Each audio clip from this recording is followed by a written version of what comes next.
Uh-oh. Minor lag there? Or is there a little blip? Might have been. I've been having issues with this game and that when it gets to this point where the book open, like the stream will sometimes lag. If I wore a kilt, I would have been murdered. I think you can pull it off, Joe. All right, where do we want to go? What decisions? Okay, I think we need to go back here. And we're going to try that option. We've tried everything else. So that's our only option. How can I speed up a little synopsis to this? So basically it's like a choose your own adventure, where you have little chapters and you get choices, but you have to like go back and use different choices at different times to get different outcomes. But basically our character lives with our grandmother. Our mother is missing. Our dad passed away a few years ago. We're living in Beacon Pines, which has a lot of weird things going on. There's an old factory there where like this goo is coming out of and people are acting strange. So yeah, the part we're going back to is where we're investigating the warehouse by ourselves, and we're gonna try a different option, I think. I'd rather not. Joe comes up with a bottle of his chewy Mancunian water and says it's just as good as Scottish water. I need to have this Scottish water. I need to taste the difference. And I have a lot of trust in my taste buds. And sense of smell. I think I will taste a difference if there is a difference. I heard you say did I say? Oh, is it Mancunian water? Oh, Adam coming in with the Welsh water is better than Scottish and English water. This is going to be a very extensive 2 weeks that I'm going to have to visit. I'm hoping to visit next summer is the plan. It's probably going to be, mark your calendars. I wouldn't actually mark your calendars because, I mean, something could go wrong, but the plan is between June and August of next year, 2024. Gonna try to visit. Probably only coming for a couple of weeks. So yeah, get ready. Get ready. Just imagining all of us swarming Haley with bottles of tap water. Yeah, just have me do like a blindfold test.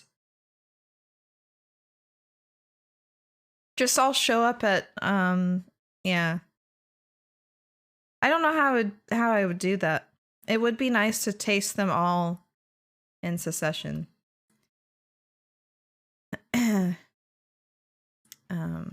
All right. Gonna take Marley for a wee walk to stretch out my sore legs. Oh, hope your legs feel better, Steen, and enjoy your nice walk with Marley. That's Marley, not Molly, by the way. I stayed in a lodge on the edge of Loch Ness, and they pumped water straight from the loch, and it was yellow, so maybe don't drink out of puddles and lochs and such. Ew. Snickletoe, thank you so much for the follow. My backyard bar is closed between June and August. What a shame. Oh, Joe. Joe, you gotta throw me a party. I want a party in my name. All right. Let's get on with the game. I'll try to keep up with all the chat. Adam Oh no, did Adam break something? Adam and Alex broke something. In your backyard? Or your house?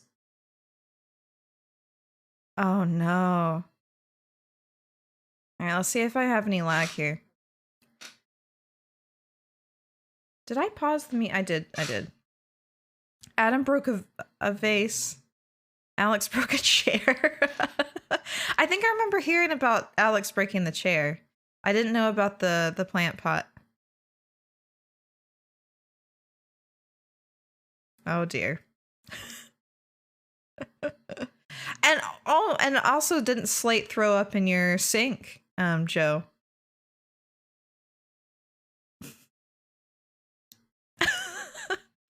It makes no difference. Your fate is sealed. My dump trunk arse betrayed me. Oh goodness. Mish was a good guest. I'll bring another chair. I'll fucking do it. I heard Alex broke the chair with a fart. Is that correct? Am I correct in my assumption there? I'm done throwing Twitch parties. It brings nothing but trouble.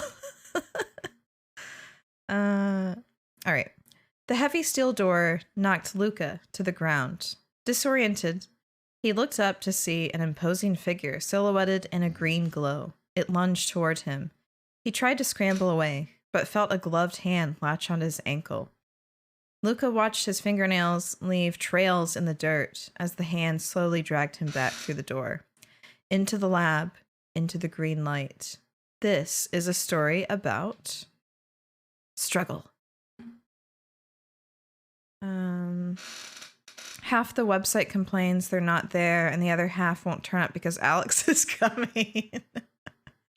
Listen, if Alex comes, Alex, you better bring me some oat cakes. I have to try these oat cakes.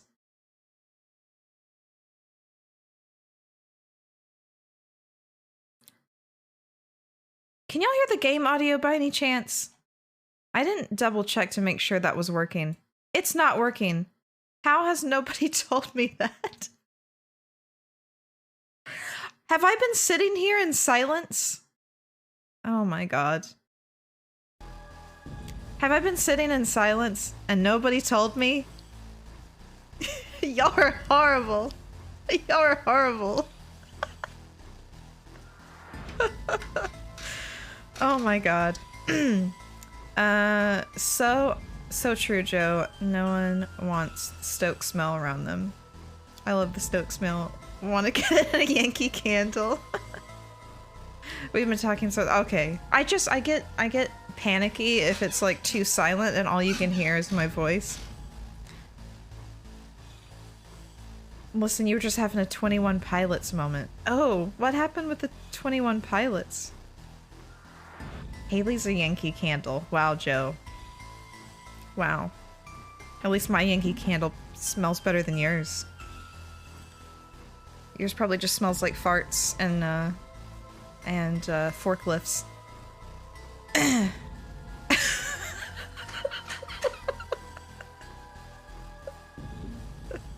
And not like the grease that you used to oil the forklift up. That's what it smells like.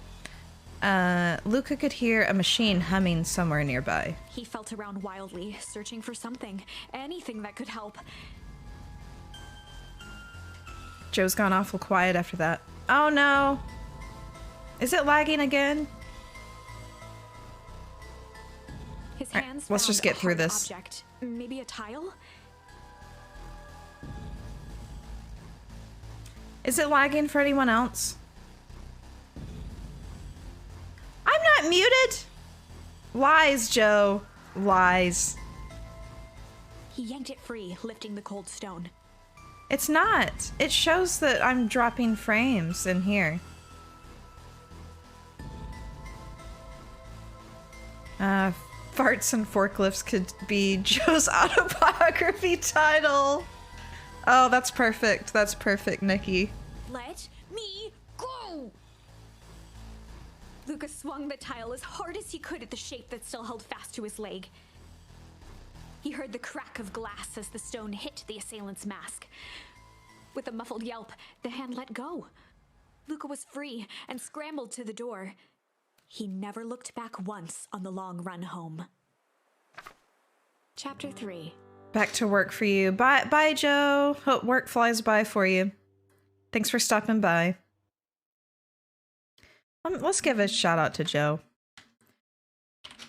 If you're not following, if you're not following Joe, like, what are you doing? You know, I can't type out anybody's name. We're mean to Joe, but it's all with love. It's all with love. You know, we got to keep him humble. That's the thing. All right, chapter 3. Everything's fine. So we've done chapter 3, but this time, like, something different happened. The next morning, it was quieter than usual at the breakfast table. Only the sound of silverware and chewing interrupted the awkward silence. I'm trying to remember. So this is the next day, I think, after we investigated. So this is our grandmother, yeah. I finished jarring a mess of jam last night. Uh-huh. So that'll need to be delivered into town today. Okay. Oh, I know who the jam is for. I think I know who the jam is for.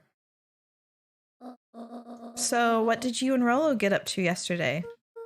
Oh, Rolo had things to do, so I just sort of poked around town. I've set the jam down by the front door. There's 2 batches to drop off. Mm-hmm. One for Mr. Tolliver at the Bag and Wag. Deliver jam. All right, that's our quest. Another for Mrs. Fratelli at the diner. Ooh, 2. Oh, and Mr. Nuncreed. He said he wanted some more. I suspected as much. Yes, he seems to have taken a particular interest in my jam. There are some extras in the basket for that enthusiastic gentleman. Woo! Okay, we got 3 deliveries. Just make sure Fratelli and Tolliver get the ones on top. No problem. Off with you now while the day is still young. All right. Is there anything I can collect? So this is a very different outcome that we got this time. Oh, what's Grandma doing? All right, yeah. This happened before. Hello, it's Juniper, Hartford. Before you hang up, just hear me out. I have a business proposition. The simple matter is we both have the same problem that needs solving. Very well, we can meet tonight. Oh, look how cozy this place is. I want to move into this place like right now. Let's just have a sit by the fire. Oh, look how cozy that is. So when I played this last time, I got a lot of different outcomes and none of them good. All right, we got our basket of jams. I want some jams. Okay. Sorry about yesterday. Roxy can be so annoying. My nose is really itchy. I'm so sorry. But good news. No more boring chores for me today. Yeah, the way they just slid off is so cute. Did you make it to the old Valentine warehouse? So, what did you find? Give me the dirt. Something happened. There was someone else there. What? Who was it? Was it aliens? I knew it would be aliens. No. Zombies? No. Alien zombies? What else could it possibly be? Rolo, I've got to deliver these into town first. We can catch up after.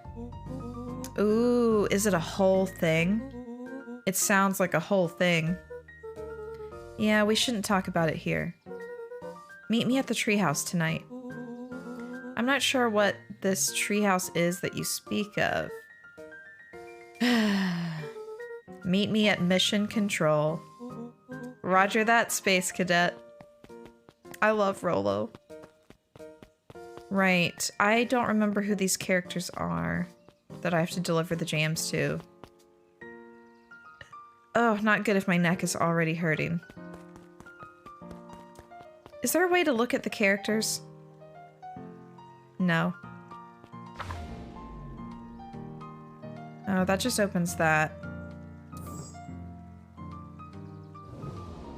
Okay,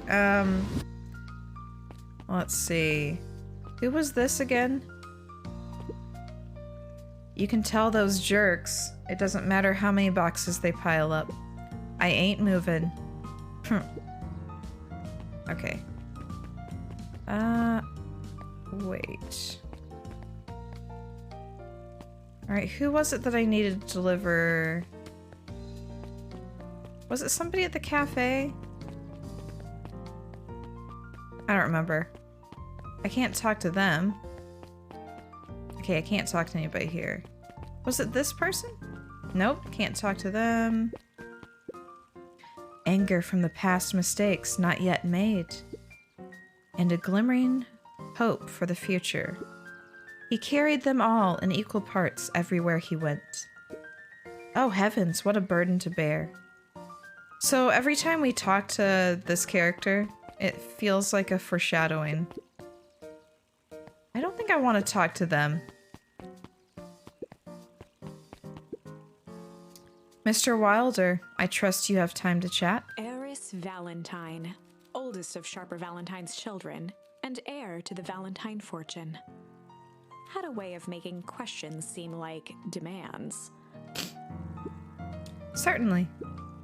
What seems to be the problem? Mr. Wilder had learned to assume that if he was hearing from Eris, it was because she had taken issue with something he had put in the paper.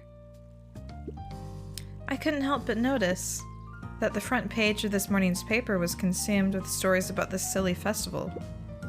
Well, yes. That is the news of the day. But there was no mention of the museum, nor the foundation through which it was endowed. I'm sorry, Miss Valentine. My readers are more so interested in this town's future, rather than any one family in particular. There was a time, Mr. Wilder, when the goings-on of my family was the only thing this town cared about. Well, things change, ma'am. And you know, change is dangerous. If you finish that thought, I will make that monocle a permanent fixture on your anatomy. My apologies. Good day, Miss Valentine. Did I give you the impression this conversation was finished? Mr. Wilder averted his gaze and began to polish his monocle. Yikes. Well, good day, Mr. Wilder.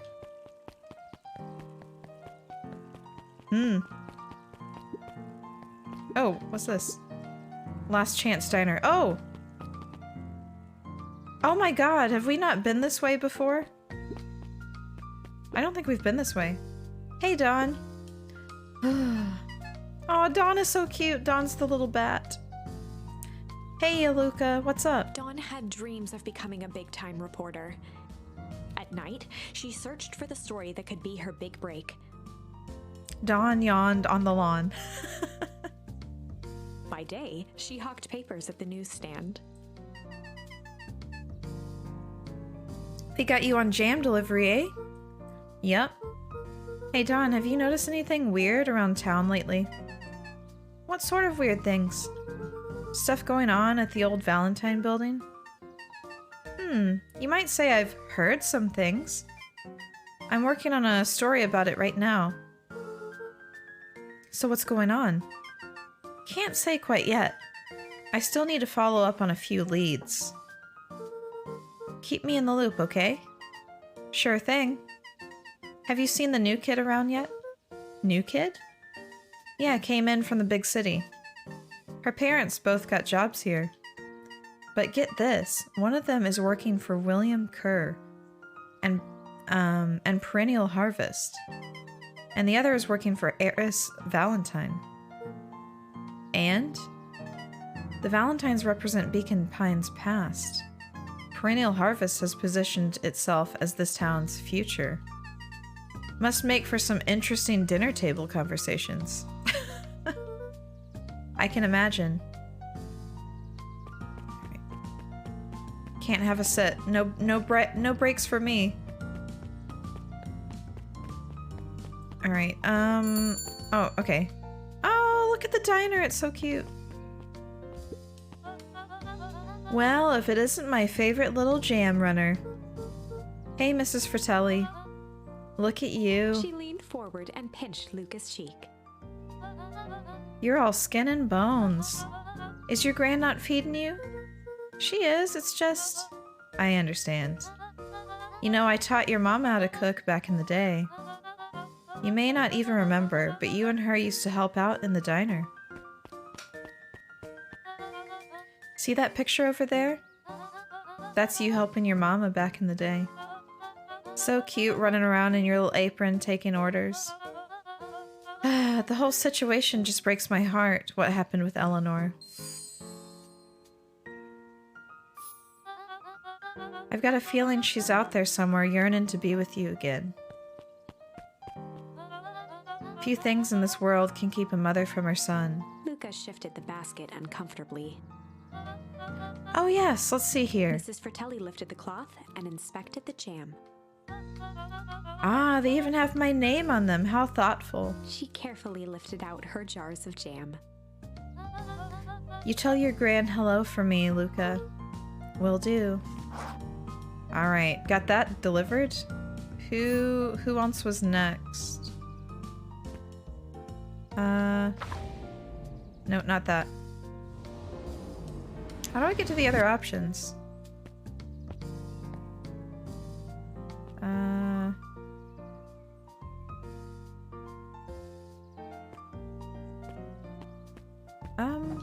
Oh, there it is.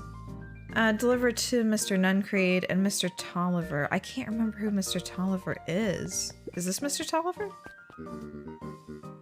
If I could just be left alone, young Mr. Van Horn. Oh, sure. Sorry to bother you.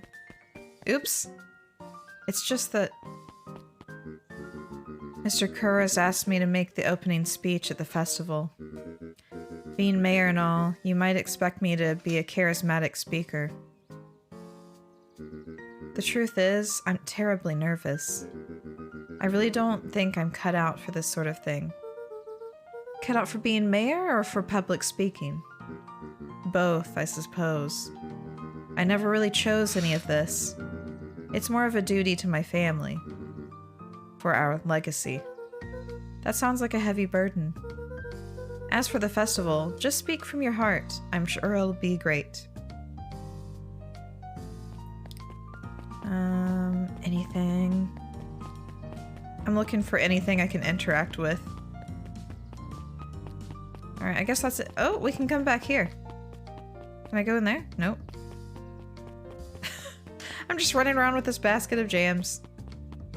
Alright, can we go this way? Nope. Alright. Who was it? Mr. Tolliver, Mr. Tolliver.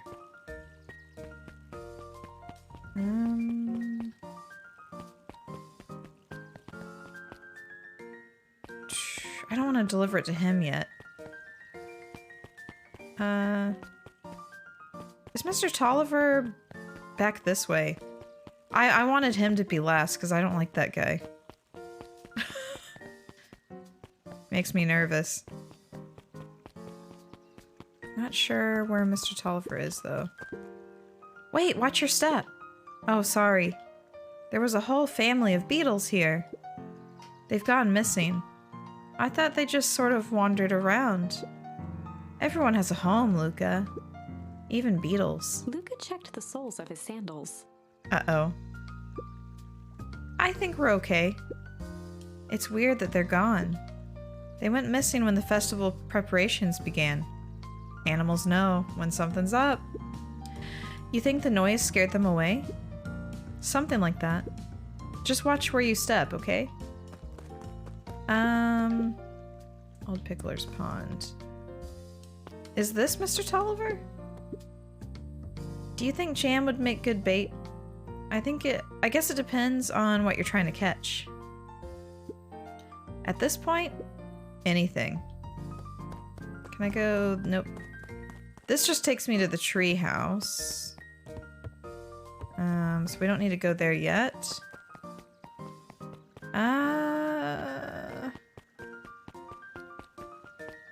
Can't go in there. Look how we're very small. Can't go up here. Let's see if we can. I don't think it'll let us walk by that one guy. Oh wait, maybe it's the library. Oh, look at the penguin. Hey, Kato. Good afternoon, Luca. Can I help you find something? Maybe, maybe not. Try me. Well, there's been some weird stuff going on at that old Valentine warehouse. Can't say I know anything about the old warehouse. But empty hives don't stay empty for long. Huh? Kato motioned to the book in front of him. Oh, it's Kato. I pronounced it incorrectly. The more I read about bees, the more similarities I see with people. I've noticed it's a big theme in this game is bees. I've heard bees like come up in conversations like a lot. Talking about empty beehives, like something is up with the bees. If a hive collapses and fails, it doesn't stay empty for long. A new queen will set up shop pretty quickly. So you're saying it would make sense for someone new to start using the warehouse. Nature abhors a vacuum. Alright, I think this is just a kid. Hey, Jace. Oh, hey, Luca. Have you seen this new issue of Hank Atomic? Not yet. No spoilers, please. It's awesome. It's a flashback. No spoilers, please. We get to see how mild-mannered Henry Adams becomes. Hank Atomic, man of space justice. Jace, no spoilers. Oh, sorry. My point is, you're gonna love it. Alright, Jace, catch you later. Roger that, Space Cadet. Don't be around Jace when your favorite show had a new episode. Can't do anything here. Can I just sneak past him? Not talk to him? Oh, good. Good, good, good. I better not dilly-dally. Gotta get this jam delivered. But who am I supposed to deliver this to? Got some jam for you, Mr. Nuncreed. Luca, you seem chipper. Well, aside from being on delivery duty, it's a nice day. Mr. Nuncreed eyed Luca for a moment, then nodded in agreement. I think Mr. Nuncreed was the guy in the suit at the warehouse. That's what I think. I suppose it is. So, do you want your jam? Oh, right. Usually Juniper drops those off herself. I guess she's busy today. Luca handed the jam to Mr. Nuncreed, and he nestled it with both hands. I don't like Nuncreed. Well, I'll just have to finish this batch off quicker than normal. You tell her to go ahead and get started on my next order. You got it. Okay, so I think we missed something. We missed somebody. Maybe I went the wrong direction from the house. Oh, wait. What's this? What's this way? Oh, shoot. There we go. I don't think these places were open before. Because I wasn't able to go in these directions, I don't think, before. Huddled at his counter, Hiram Tolliver was meticulously shining apples. More accurately, Hiram Tolliver was meticulously shining one apple. Hello? Eep! With a yelp, Mr. Tolliver fumbled the apple, flailing at the air as it fell. Oh, sorry. Ah, no bother, no He bother. leaned forward and lowered his voice. I see you have something for me. Yeah, Gran had some jam I'm supposed to give you. He leaned in a bit further. Jam? Yeah, those ones on top. She wrote your name on them. Mr. Tolliver leaned back, speaking loud enough for anyone to hear. Ah, yes! The jam! Thank you so much for delivering this jam to me. He reached forward and snapped up the jars of jam, giving Luca a little wink. I shall put it on my store shelves post haste. What is Tolliver up to? This is my last delivery. Can I just leave the basket here with you? Of course. Of course. He leaned in for a final whisper. Of course. All right, that's our stuff done. Oh, I think that's the new kid. Hey, you. Anchovies or pineapple? I don't know if it's gonna give us an option, but I would absolutely choose pineapple. What? Don't think. Just answer. Pineapple. Why? How old are you? 12? Perfect. Follow me. What? Who are you? Anyone ever tell you you ask too many questions? They were asking questions too. Just try to keep up, okay? I will, but what just happened? Welp. Oh, I wanted to talk to the characters there. Hey, what a crazy coincidence. Here's my new friend I was just telling you about. Oh, that's wonderful. Yeah, we just hit it off. Oh, really? Get this, his favorite pizza topping in the whole world is pineapple. Says the kid who asked anchovies or pineapple out of nowhere. Oh, and what's your new little friend's name? Beck locked eyes with Luca. The look on her face was equal parts expectant and desperate. Oh, she forgot to get the name. Luca Van Horn, nice to meet you. I'm Nellie and this is Ilona. I guess it's Ilona. We're Beck's parents. Beck gave Luca a quick nudge. Oh yeah, Beck told me all about you. Already feels like we've known each other for years. So you both can stop obsessing about me making friends. Oh, darling, we never doubted you. It's just that for children with fewer than 5 close friends, the probability of a stunted development doubles. Ouch.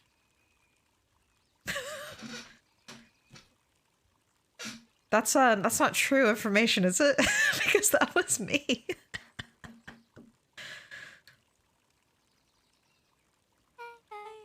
Well, 1 down, 4 to go, I guess. What Nellie means is that we just want this move to be as easy on you as possible.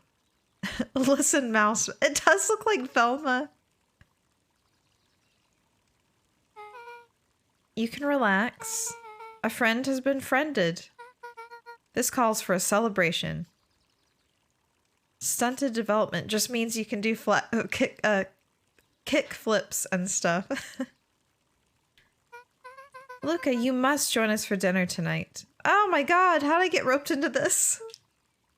Dinner? Wow, another coincidence. I actually already asked him and he said he would love to. It's just wonderful. In that case, we should pick up some groceries. You two don't get into too much trouble now. All right, Beck, you have some splaining to do.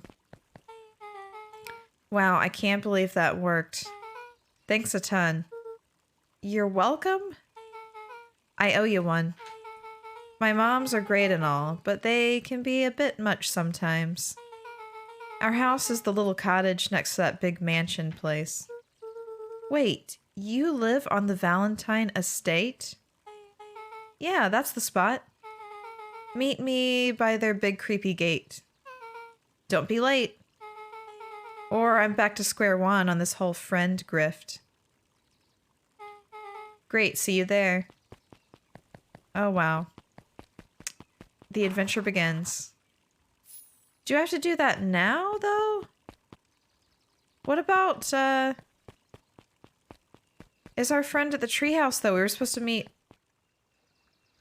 Is it going to change the outcome if I do that? We have to let our friend know that we're not going to be, that we have plans.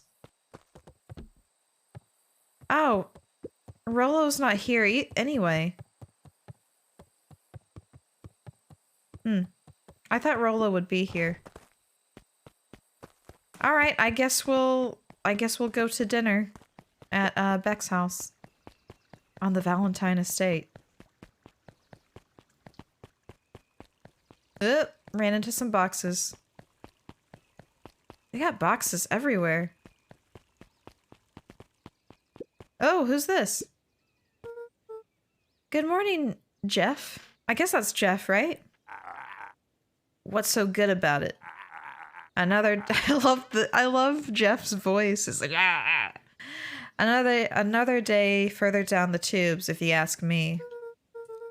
Come on now, it's not all bad. The festival is coming up.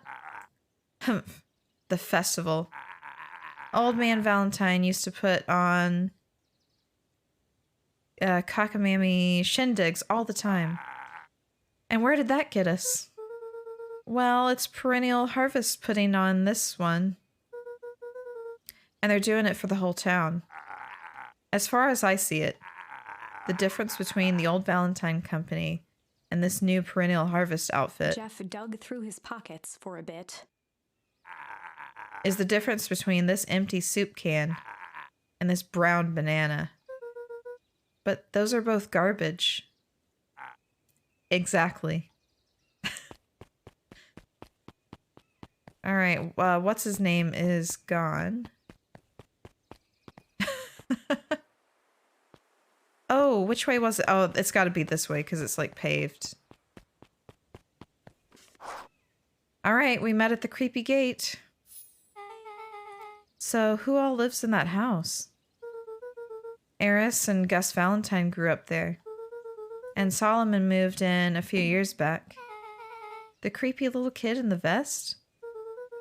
That sounds like the one.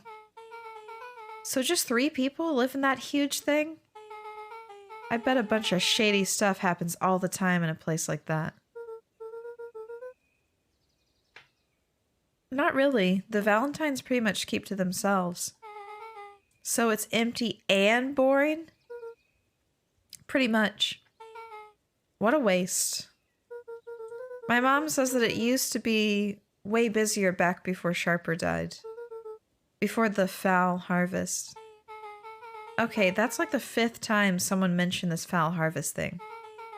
And you all use that same ominous tone. Eventually, you're going to explain to me how that harvest got all fouled up. But we can't keep my parents waiting anymore. This way. Oh, right. We saw this place. But we couldn't, like, interact with it. Most kids would have just ditched me by this point. Why are you still here? You looked like you could use some help. You know what, Luca? You're not so bad. Let's go through this as simply as possible. Just eat, smile, and nod. Fun. Excuse me. Great, whatever you do, don't bring up their work. I think I can handle that. Beck took a long breath, then gave a firm nod. But also, try to pick up on any clues, because something's going on. Here goes nothing. Especially perennial harvests. I do not trust them. Chapter 4. Dinner with the Moodwills. All right, this is usually where I get frame drops. Ilona Moodwill was worried about change. A gardener at heart, she understood the necessity of change, relied on it even. But there was a difference between the controlled world of her plants and this cluttered cottage in a strange town. I don't know why, but when it gets on this page, I get like a little blip in the stream. Almost done. Nellie was a blur of activity, digging through boxes. Sorry, love. Couldn't find the dishes. We'll have to make do with paper plates. Dinner went by without much conversation. We're not going to get to see the inside of the house? As she watched Beck and Luca finish up their pizza, Ilona let herself relax into the chair. The things she cared about were still here. Nellie finally had the job of her dreams. Beck was beginning to take root. Ilona's task was simply to tend to them. She could do that.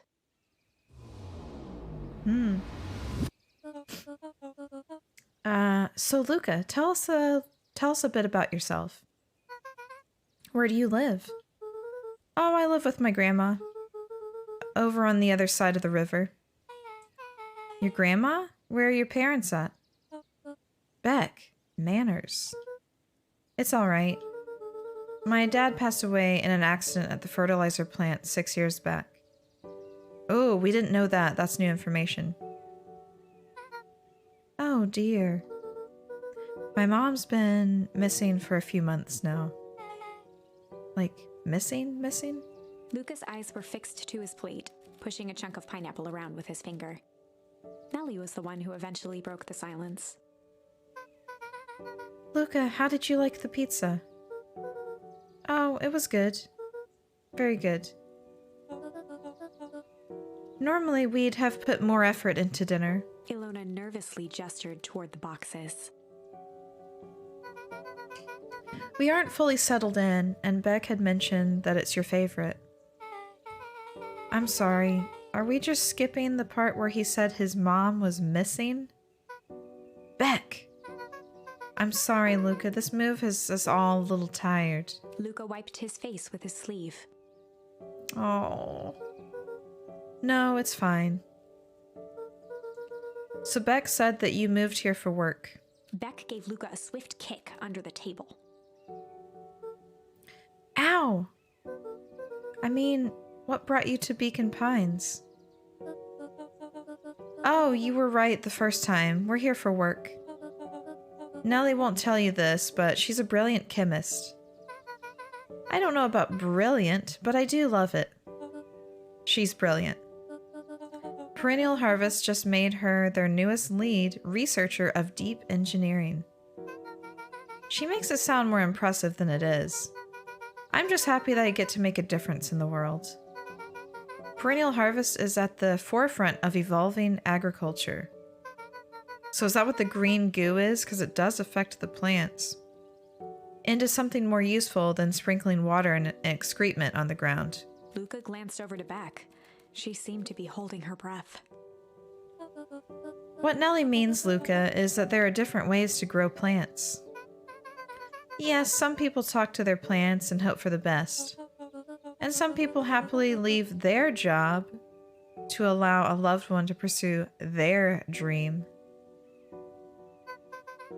You swore you didn't. Beck slammed her fist into the table. Perhaps harder than she intended. Hey, Luca. How about some dessert? I actually have to meet my friend Rollo soon. Luca glanced outside to gauge the time. The sky was darker than he expected, filled with ominous clouds. I hope Rollo's okay. Looks like there's a storm brewing. I should get going. Oh, I didn't think there was any rain in the almanac. Yeah, almanacs aren't that useful around here. Luca wiped his mouth one last time with his napkin and started to get up. Thank you all for the pizza. It really was good. See you at the festival, Beck.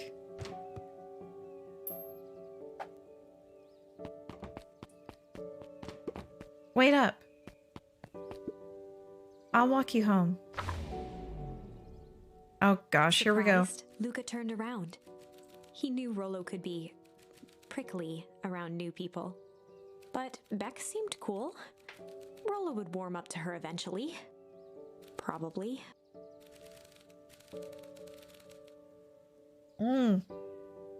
We get to make a choice.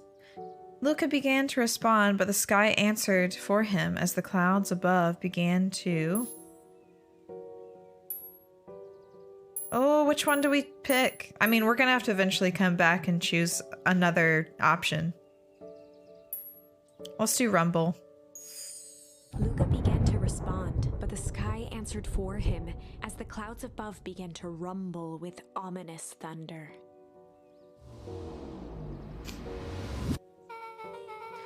You sure we can make it home before the storm kicks off? Luca surveyed the roiling clouds. I'd say the odds are good. Maybe you should stay here and I'll just make a break for it. At that moment, the heavens opened up, unleashing torrential rain. Oh, my controller rumbled. Care to recalculate those odds? Hurry inside, you two, before you catch a cold.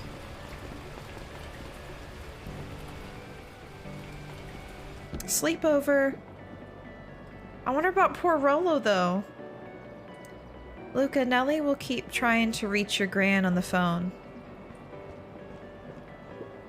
In the meantime, you two hold tight.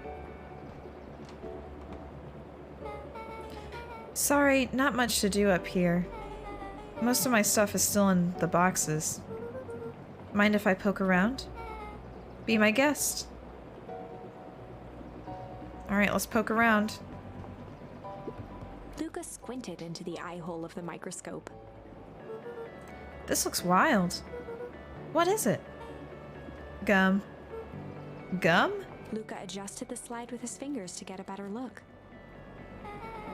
I'm tracking the structural integrity of gum with increasing amounts of chewing.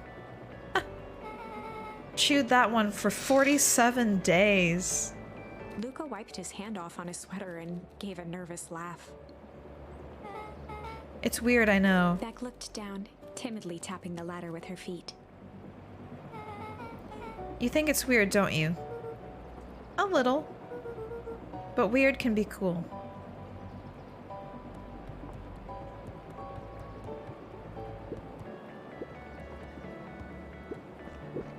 Luca bent down to examine the bouquet of wilting flowers.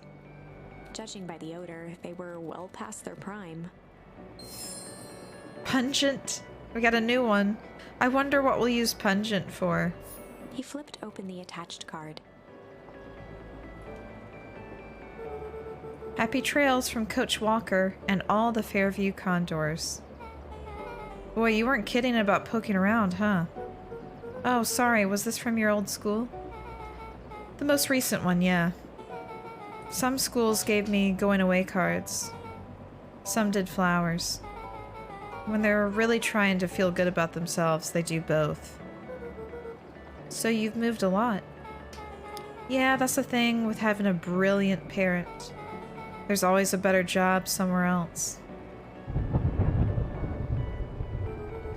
These flowers would last longer if you put them in some water. That's the sort of thing I would do if I cared. Well, you cared enough to keep them, is all. I thought there was something I could look at here, but it's just a radio it wants me. Oh, wow.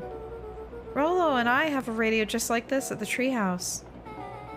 Probably not exactly like this one. My mom and I tore the whole thing down to the bolts. Fitted it with some state-of-the-art vacuum tubes. She seems pretty awesome. She gets carried away sometimes. I think she feels guilty for working too much. So when she does have time for me, she showers me with high-tech overcompensation. Aw. Luca flicked at one of the toggles. I bet you can get all sorts of stations on this. Not out here in the boonies. You wouldn't believe the stuff I could pick up back in the city. But around here, it's all farm reports and static. Ah, shucks. Luca, can I ask you something? Of course. Dang, didn't that hurt? I'll be honest. That hurt more than I expected. Well, at least you looked cool doing it. Beck took a moment to watch the rivulets of water running down the window. Do you ever feel alone? Like, even when people are around? Dang, this is getting a little too real for me. Well, Rollo can be pretty absent-minded sometimes. I'm serious. Does it ever feel like your family doesn't care what you want?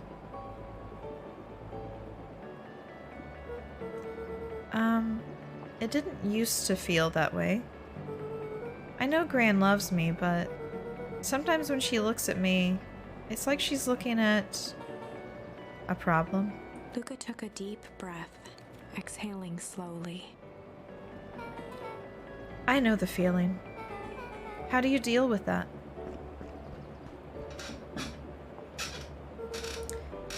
I guess I haven't yet. But one thing my dad told me when I was little: don't hold a grudge, especially against yourself. If you try to hold it all in, you're gonna pop. So then, what do you do when you don't know what to do? Dad never got to that part. Something I figured out on my own, though. You gotta do something. Anything. Here. What are you doing? I don't know. Something. We're gonna register our complaints with the storm. Listen here, you miserable universe. Stop jerking me around. I just want things to go back to the way they were. Everyone tells me it's gonna be alright. That things are gonna change. Luca let out a feral scream that echoed into the night. Every time something changes, everything gets worse. Screw this town. Whoa. Let me try. Moving sucks. I hate it. I hate that I hate it. Why can't I just deal with it and be happy for my mom? Why can't we just stay somewhere? Ah! Her voice dropped to a trembling whisper. I just want to be a normal kid. Beck brushed off her shirt and straightened up. There. Wow, I actually feel a little better. As abruptly as it began, the storm abated. Thanks. I needed that. Me too. I should head out before the rain starts up again. Sure, I'll walk you out. See you and Rollo at the festival? Sounds good. Luca, don't let the universe jerk you around. Beck gave Luca a light thump on the arm before heading in. I loved that. Chapter 5. That was a good moment. Friendly Feud. Uh-oh. The air was heavy with the hard rain's residue. The smell of wet things. Despite his dreary surroundings, Luca felt at peace. He'd never shared those details about his dad with anyone. Not even Rollo. Oh. But it's not like this changed anything. Rollo was still his best friend. Adding Beck to the group would help balance things out. Everything's better in threes. This is what Luca told himself as he headed to the treehouse. I finished my tea. I didn't even realize it. All right, now it's time to go to the treehouse. I'll switch to my Coke. Right.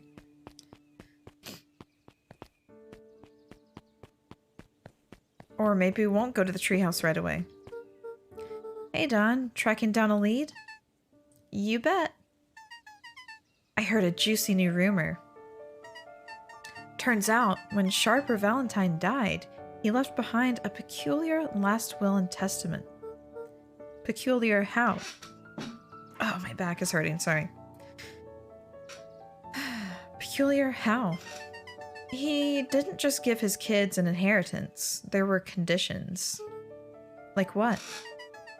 The document stipulated that Eris had to take on a child as her ward. A kid our age who just showed up to town one night with a lawyer. Solomon? Bingo. So Eris was forced to take care of him? Yep, or she would have lost everything. Why would Sharper care so much about some random kid? Rumor has it, old Sharper sowed some wild oats. That explains the way Eris treats him. Poor Solomon. How did you find all this out? A good reporter never reveals her source, Luca. Interesting. Alright, let's go the way we're supposed to. Ooh, it's kind of creepy walking around at night. I love the art in this game. It just, it's beautiful. He met his old friend's eyes and was greeted with nothing but ice-cold anger. Uh-oh. See, this gator always has foreshadowing. Heavens. This is no time for fractured friendships. I love it. I'm talking to this gator every day. Excuse me, what are you doing? Just locking up for the night, sir. Oh, wonderful. Now we don't like this one on the left. I can only, or wait, no, both of, aren't the ones on the right, weren't they clones? I can only assume this means all festival preparations have been completed ahead of schedule. Not exactly, sir. The storm set us back a bit, and it's getting late, so we all decided to... You all decided? Yes, sir. I was unaware that your job involved deciding things. We are all here at Perennial Harvest because we believe in creating a better future, yes? Yes, sir. Very much, sir. Do you want to be the one to tell this town that we failed them? No. That we gave up because there was a little rainstorm and we all got sleepy? Of course not, sir. Good. Then it's decided. Yes, sir. We'll work till the task is done. See that you do. Our harvest awaits.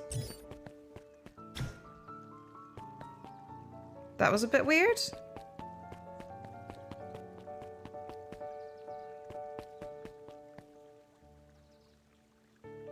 I think one of the cats is coughing. What? Oh. Alright, doesn't look like I can look at any of this. Let's go meet Rollo. Rollo, are you still up there? Uh-oh. I'm sorry, Rollo isn't accepting visitors at the moment. Come back, never. Luca had only ever heard him speak in this stiff yet gentle tone a few times. And it always meant one thing. You're upset. Oh! What makes you say that? Maybe because my best friend abandoned me for no reason?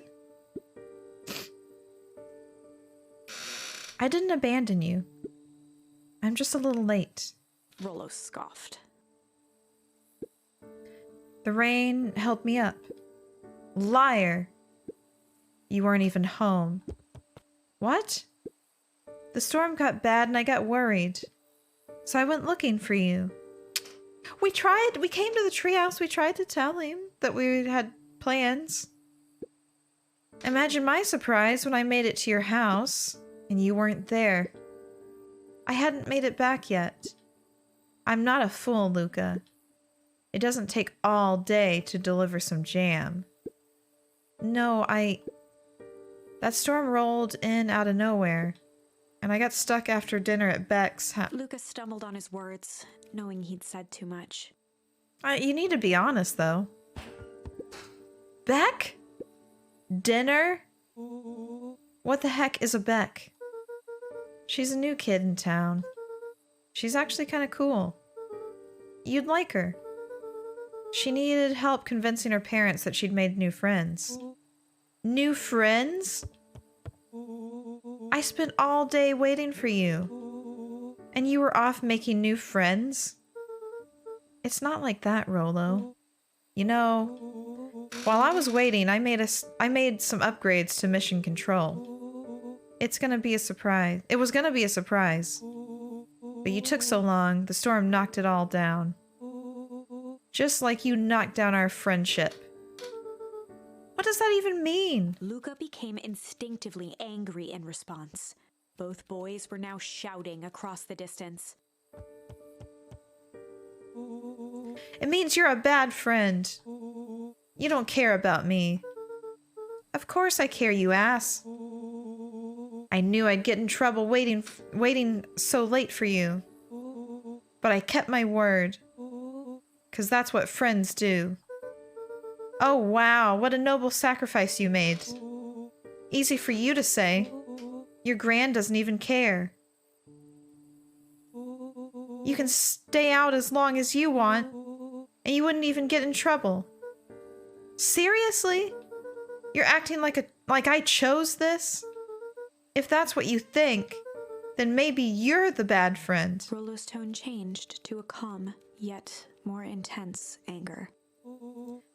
Maybe Pa is right. Storms bring more than water. This one brought out the real Luca. Stop quoting your Pa's nonsense like it means anything. Yeah, well, at least my Pa is still around. The words hung in the cold night air. Rolo's stomach dropped. Ooh, Knowing he'd Rolo. crossed a line. You really went there. But it was too late. You can't take those words back.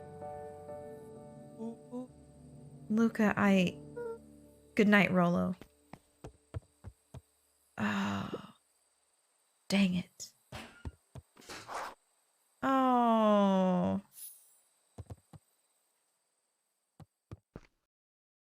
Shoot.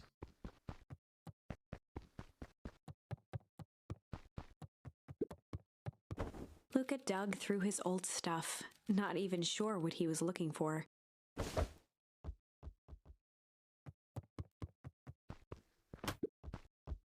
Rolo.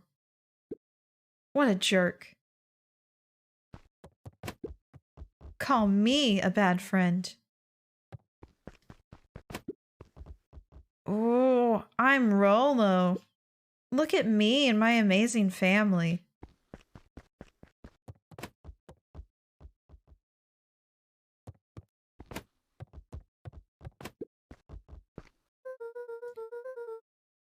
I guess I'm never supposed to make new friends. Oh.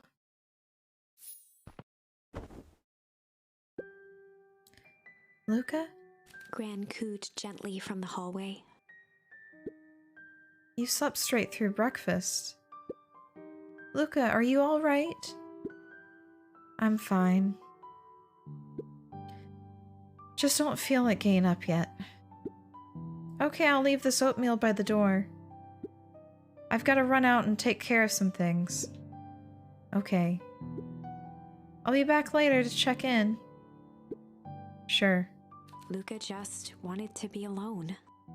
He waited to hear the sound of the front door closing.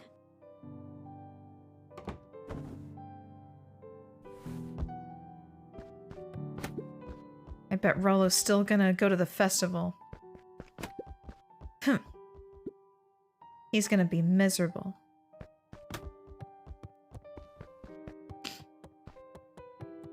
Alright, should we eat our oatmeal? Luca dozed off again. Luca?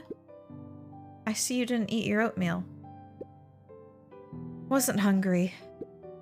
Well, just in case you get hungry, I'll leave a sandwich here too. Thanks. Rolo came by. What did he say?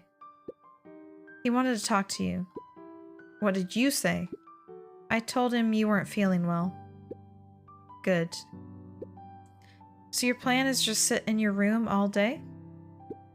Pretty much. Well, I need to pop away again for a minute.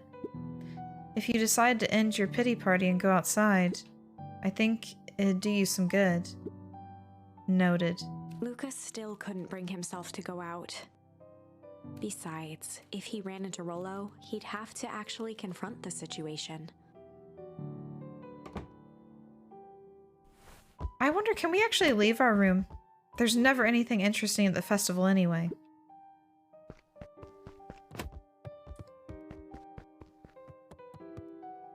Wait, why?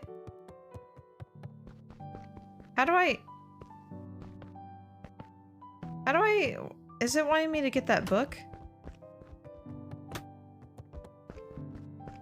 Oh, I see what it's having me do. There we go. The Adventures of Hank Atomic. Oh. The complete first volume. Luca carefully opened the cover and began to read. Rollo had received it for his birthday. A special hardcover edition with behind-the-scenes commentary and bonus art. Rollo cherished it, but asked that Luca keep it at his house. Luca wasn't sure if it was because Rollo didn't trust himself with it, didn't trust his sister around it, or just wanted an excuse to come hang out at Luca's more often. Whatever the reason, Luca didn't mind. But it had stayed right there where Rollo had stashed it ever since. Now, at the foot of his bed, Luca lost himself in the pages. He'd read it all before, but at this moment, it somehow felt sentimental. He was well into issue number 5 when he heard soft footsteps from the hallway. Luca? Another little friend came to see you. A girl named Beck Modewell?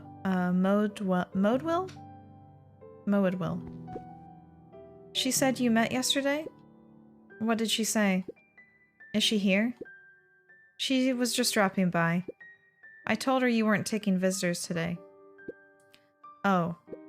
She seems nice. Yeah. You had a fight with Rollo, didn't you? Can I come in? Maybe later. Alright then. I'll leave dinner on the kitchen table. In case you want a bite before bedtime. Without realizing it, Luca had pouted away the entire afternoon. Oh, what happened at the festival? He once again felt the weight of it all and allowed his weary eyes to close. So we didn't eat Luca at all. stood in a vast black expanse. Oh, now we're having a dream. He looked up at his father standing beside him. Walt was working a straw at the bottom of a fountain glass, trying to collect the last bits of milkshake. Dad, where are we? Taking a final loud gurgling sip, his father peered up from the glass. He jangled the straw playfully with a warm smile, then lifted the empty glass as if to point into the darkness. The source. Luca's eyes followed his father's gesture. In an instant, he was sitting in front of a blazing campfire. Excuse me. Across from him sat a large figure in a yellow hazmat suit. The figure's voice was a scratchy echo. Well, if it isn't the man of the hour. Make yourself comfortable. Luca held his shivering hands over the flame to warm himself. It doesn't work that way here. Their yellow-gloved hand pointed to the base of the flame. It's a cold flame, see? Luca peered at the base of the fire. It wasn't wood that was burning. It was Beacon Pines itself. Oh no. Tiny buildings, freezing and crumbling as they were consumed by flame. Luca could see small shadows moving in the burning city. People. Luca leapt to his feet. We've got to help them! The figure gave a dismissive wave of their hand. Why waste energy helping people who can't even help themselves? The figure bent down to examine the panicked crowd as they desperately tried to stop the flames. They only care about what's right in front of them, not like us. Luca's voice was a trembling whisper. Us? The figure slowly stood up, grabbing its helmet with both hands. With a jolt and a twist, the suit emitted a gasp. A cloud of torpid mist escaped, slowly revealing the face within. Who is it? Luca's own face looked back at him. Older, worn, distant. The sensation was oddly familiar, as if he'd caught his own reflection by surprise in the mirror. The doppelganger smiled. I tried to help once. He gestured towards his face. And all it got me was this. Lucas staggered back. You aren't me. Luca felt a hand catch his shoulder. His father was there again, beside him. Every choice sets us on a path. I wonder if there was a way that we could have left our room instead of sleeping there all day. This is the end of one of your paths, son. Oh no! Luca watched his older self shake its head ruefully, its face twisting into a cruel grin. Welp, Dad, if you wanted him to see this, far be it from me to disappoint. Luca watched in shock as the figure took a confident step forward and plunged into the flames. In a flash of cold light, he was gone. What does all of this mean? Luca felt a reassuring squeeze on his shoulder. Just remember, why we choose matters just as much as what we choose. Are we having a dream or some kind of, like, vision? Luca woke up to see a hazy figure at the foot of his bed, silhouetted in the morning sun. I really hope it's Grandma. Mom? No, dear. It's only Gran. Luca rubbed his eyes. The kind, concerned face of his Gran came into focus. How are you feeling? Fine. Anything you want to talk about? I don't feel like talking. That's just as well. How about you sit there and listen a bit? Whatever you and Rollo fought about doesn't matter. But he... Gran silenced Luca with a gentle pat on the leg. Fights between friends happen. What was said doesn't matter. The important thing is that it's not the last thing you ever say to each other. But he said stuff about Dad. Well, do you think he meant it? No. He was just mad. And did you mean any of the things you said to him? No. Good. I know, that's what it doesn't make it right. One must appreciate friends in their best moments and accept them in their worst. But, I mean, I feel like apologies need to be made.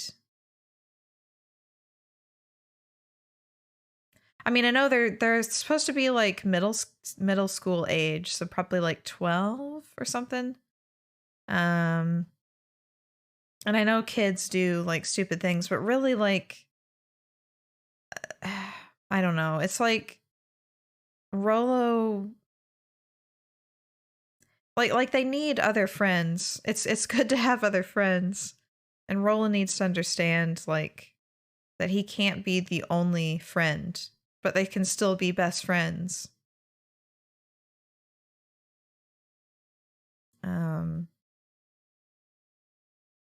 It's kind of reminding me of what's that movie? Princess Diaries.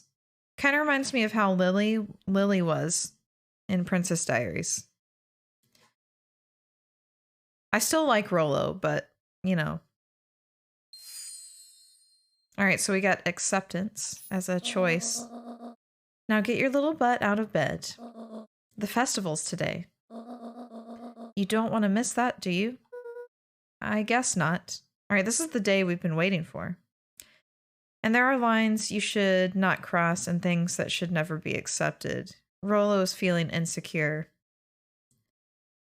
It's been a long time since I've seen it too, but I remember seeing a scene from it recently and just I had totally forgotten how like kind of toxic a friend Lily was to her. Um and how like she did a whole 180 when she found out that she was a princess. Uh looking at it with older eyes is and as you know, as an adult, it's a lot different. Seems like a good opportunity to make amends with Rolo, doesn't it? Luca gave a reluctant nod. See, I'd probably go to Rolo, but I would really be wanting Rolo to come to me. The thing that frustrates me is the game forced me to do this. Like, I went to the treehouse to tell Rolo that I wasn't going to be able to make it. But I thought Rolo was already there. I didn't know we were meeting, like, at night or whatever. So buy him a corn dog and apologize. But he's the one that... What did I just say? Buy him a corn dog. That's a good boy. Everything's better with corn dogs. I need to get going now. Got some last minute festival business to take care of. I guess our Nan just wants us to reconcile so we'll actually eat. And she can get on with whatever she's doing. I'll come find you at the fountain a little after lunch. All right. I love you, Luca. I love you too. Luca took a deep breath. Okay. Oh, the soccer ball's missing. Chapter 6. Wow, we've made it to chapter 6. I don't know if we've made it chapter 6 before. Through thick and thin. Despite Luca's bitterness, Gran was right. He needed to hash things out with Rolo. A big fight changes the nature of a friendship. Whether, in the end, it is for the better or for the worse, all comes down to understanding. I mean, you also need time to process hurt feelings. Yeah, exactly. I mean, I don't know if a day would be enough. And Rolo did try to come talk to us. But yeah, you need time to process it. You can't like forgive or apologize right away. Even if you feel like you're ready, the other person might not be ready to make amends. If one is not careful, the same familiarity that builds the strongest of bonds can become the wrecking ball that shatters them. Luca emerged from seclusion, taking in the crisp festival air. But the events of the day weren't on his mind. He had to find Rolo. All right, I'm going to take a quick break here and just I'm going to run some ads and run to the restroom. But I will be back shortly. I think a new chapter is a good time to take a little break. All right, so just chill and enjoy some music, or, get whatever you need to. All right, be right back.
Look at me with a pen. Who am I? The Joel shebang?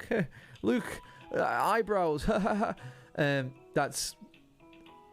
I do not give Joel enough justice there. Joel does a lot more than that. Sorry, Joel.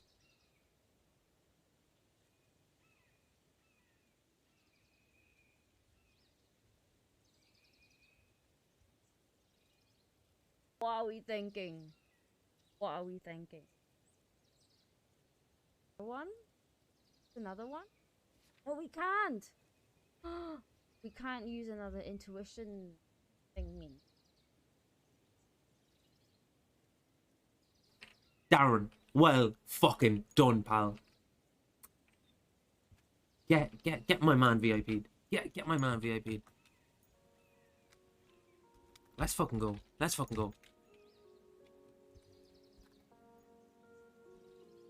Is this a moment? Is it? The moment Darren got a VIP? I think the Halo rings, when they activate, it's just going to be like a big ring of Febreze that just completely knocks them out. No chance of spreading their stink after that.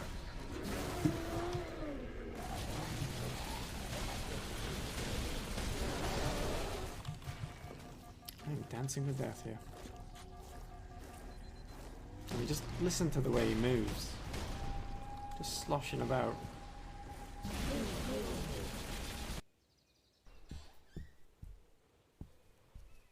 That's obviously got a key for it we don't have yet. That's where Grandma keeps the guns. And I sent it him. I sent it him after I'd done it, and all he put was, haha.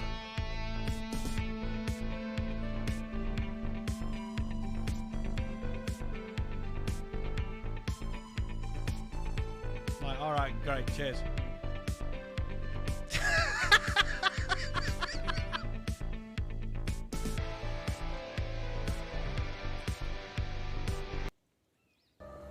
Who let Tim Burton in here? Timothy, come back. Please stop putting paint everywhere. It's time to start fingering people, I'm afraid to say. I think this too. Oh, I think I got hit by...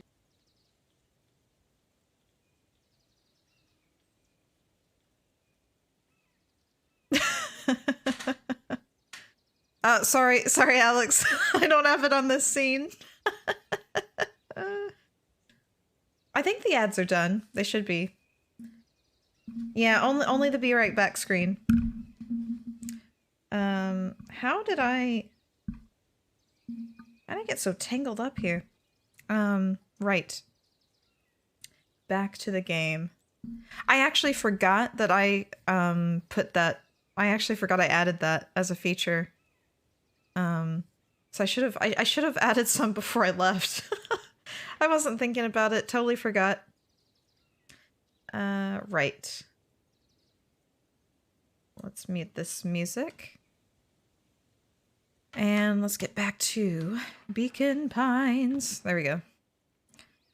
All right, back to making amends with Rolo, I guess.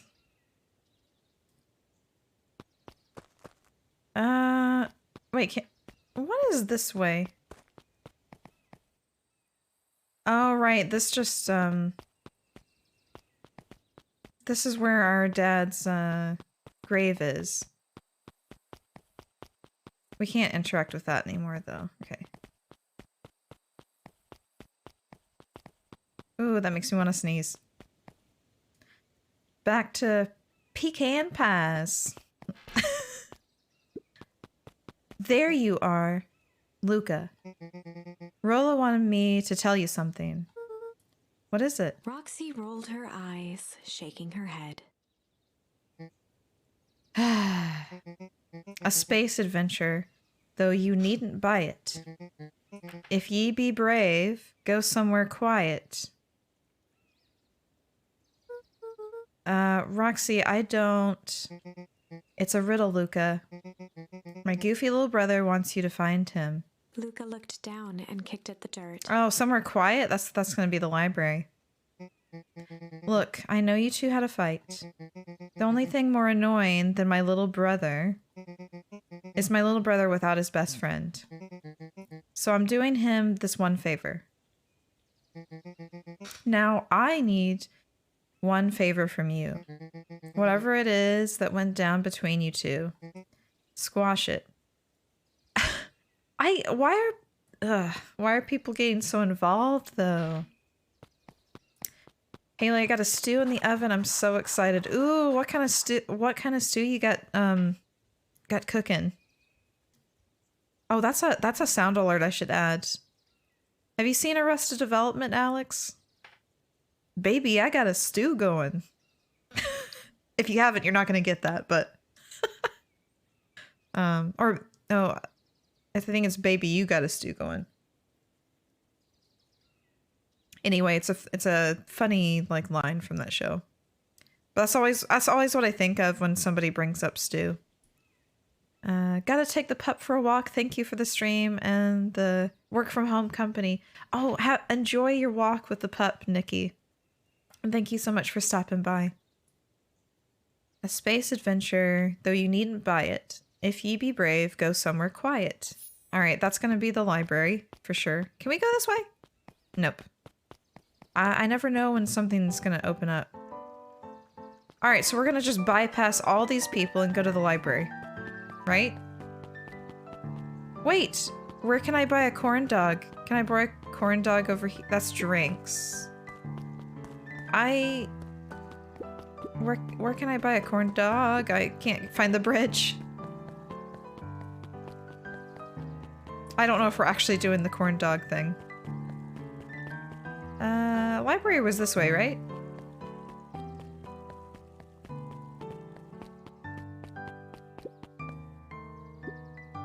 The library, somewhere quiet.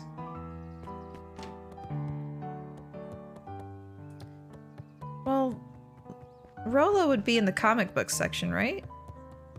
But he's not here.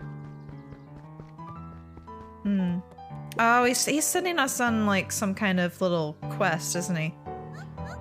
Hey, Luca. Kato's eyes lit with excitement. I've been expecting you.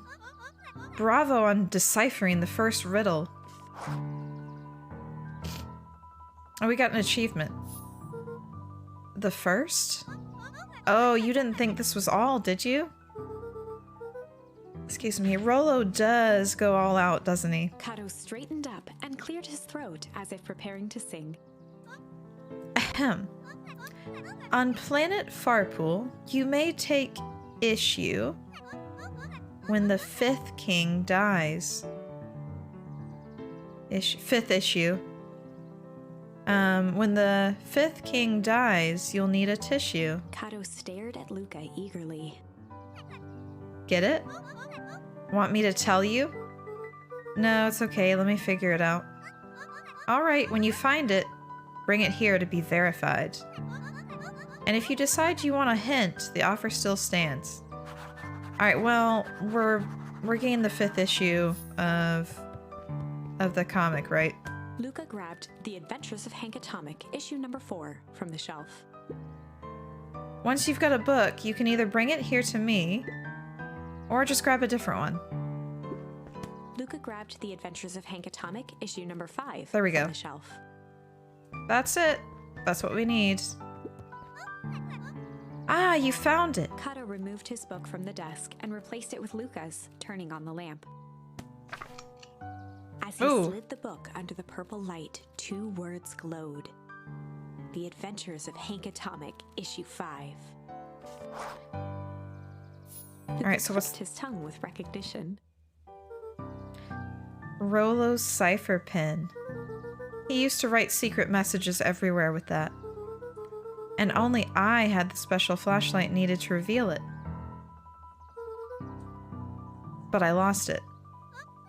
Well, apparently he traded Jeff for this purple light bulb. Parted with his entire Halloween candy stash. Oh, Rolo. Now let's see here. Kato began flipping through the pages, stopping when he hit a glowing word.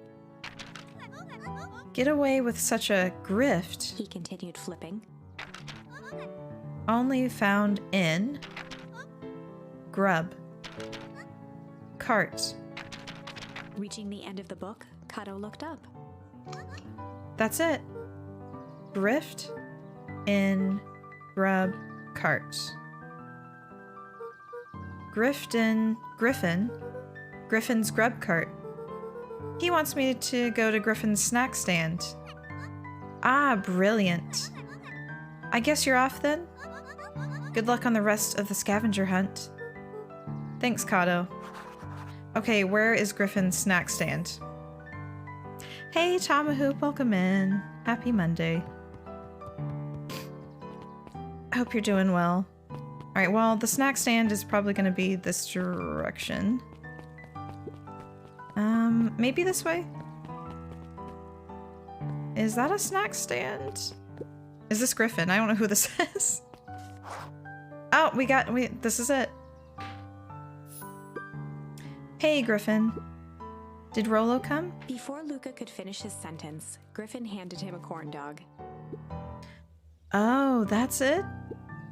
Bought and paid for. Enjoy. I thought there was supposed to be a riddle or something. Luca shrugged, taking a sizable bite out of the corn dog. Oh, it's gonna be in the corn dog, isn't it? Yuck. It's cold. Oh yeah, that's been sitting here for a while. Rolo wanted me to be sure to give you that one specifically. Well, that's just... Luca tongued at his cheeks, feeling something rough between his teeth. He reached into his mouth and pulled out a slip of paper. Oh, come on. He shook off the bits of corn dog to read the slip. A pickup when you need some pep. Near the fountain, up the step. Luca finished off the remainder of the corn dog. This is getting to be a whole thing. A pickup when you need some pep. Near the fountain, up the step. Near the fountain, up the step. Is that the drugstore? Maybe?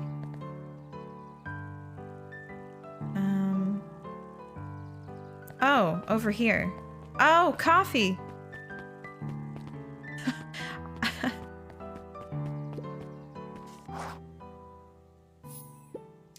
There you are, Luca. There's no way I'm actually doing this. It's way below my pay grade. Oh, come on, you big stiff. Let the kids have some fun. Fine.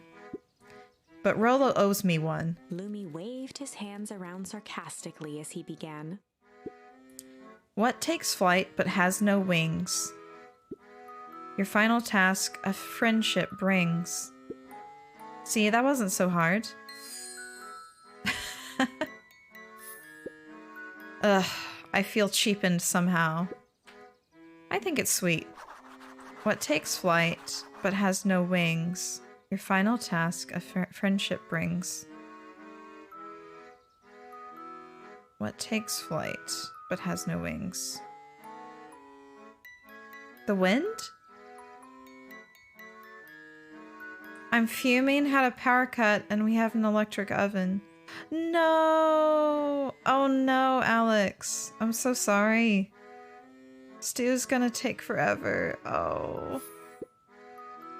Good luck, Luca. Is the power back on? Or is it... Wait a second. Is it balloons? Doesn't have wings. Oh no, so sorry, Alex. I'm so sorry that happened. Hope it gets turned back on soon. Is the weather bad where you are? I wonder what would have caused the power outage. Hey. Did you find the comic book? Yep. And did you get the corn dog? Yeah. Well then. I know it doesn't make up for what I said. But here, you've earned this. Rolo sheepishly handed Luca the balloons. Aw. No idea. We seem to get them every month or so here, unrelated to weather. Oh, that's interesting. And weird. Flight. Thanks. You didn't have to go to all this trouble. I'm sorry I got so mad. Dang it, you were supposed to let me apologize first. Oh, sorry.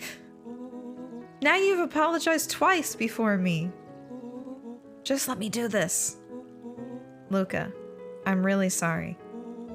With everything that's happened with your mom and all, I've always wanted to be there for you. Be a good friend, you know?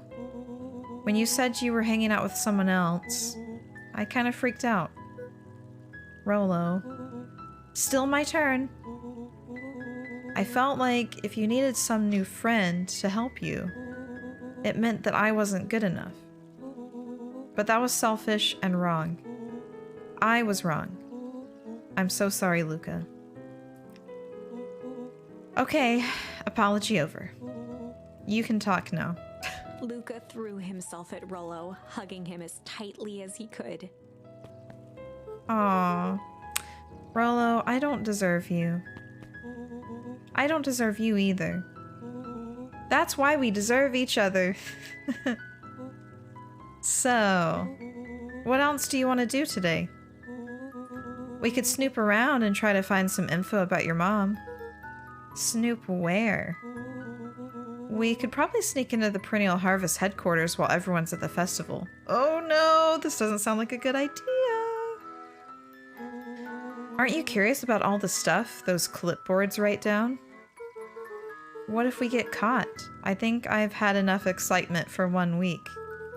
Let's just make the rest of the day about us. Really? Yeah, the rest of the world can wait 1 more day.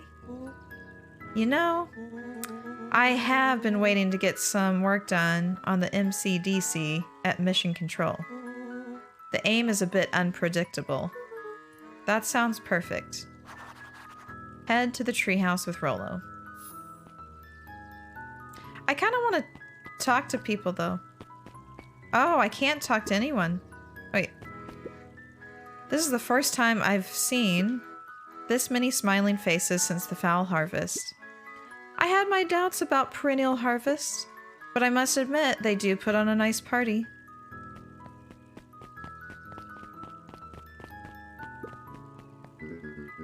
I was able to return the Perennial Harvest safety suit you borrowed. Perennial Harvest safety suit? I don't think anyone noticed. Good. Now, will you tell me what you needed it for? It was a favor for an enemy of my enemy. This isn't going to harm Mr. Kerr, is it? All you need to know is that it's for the good of the family.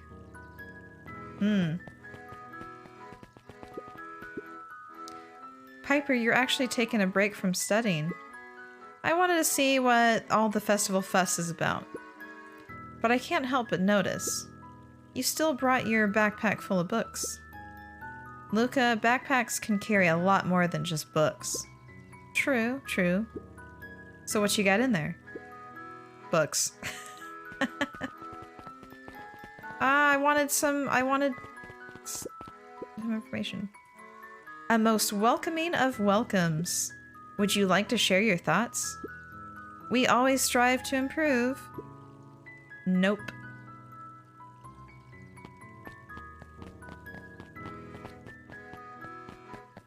Ooh, do we really want to talk to the bully? Ha ha ha. Every single time. Yep. Wait for it. Unexplained sound once again noted. Wow. Like robots. Like clockwork. What a bunch of drones. Haha. Ain't moving. Jeff was staring into the distance with a wistful look. Hey Jeff, everything alright? Huh? Yeah, everything's fine. I mean, used to be fine. just ain't right these days, you know? I really do, actually. Jeff turned to Luca with a furrowed brow, then gave an understanding nod. You do, don't you? For a moment, the two now shared that same wistful gaze. All right. I don't know who Perennial Harvest thinks they're impressing with this ridiculous festival. Totally. The town's still falling apart. The weather's still cruddy. And this season's harvest looks like it's going to be worse than last year's. You said it. No amount of corporate pandering is going to change any of that. Exactly. But the lemonade at the drink stand over there does look pretty tasty. Fits. I'm still gonna be mad at them. I'd just rather be mad while sipping some delicious lemonade is all. Is it actually just lemonade? Oh my gosh, all these question booths. Welcome to our festival. Don't forget to come back later for Mr. Kerr's speech. And the Perennial Harvest Festival sign reveal. You don't want to miss it. Okay, we can't talk.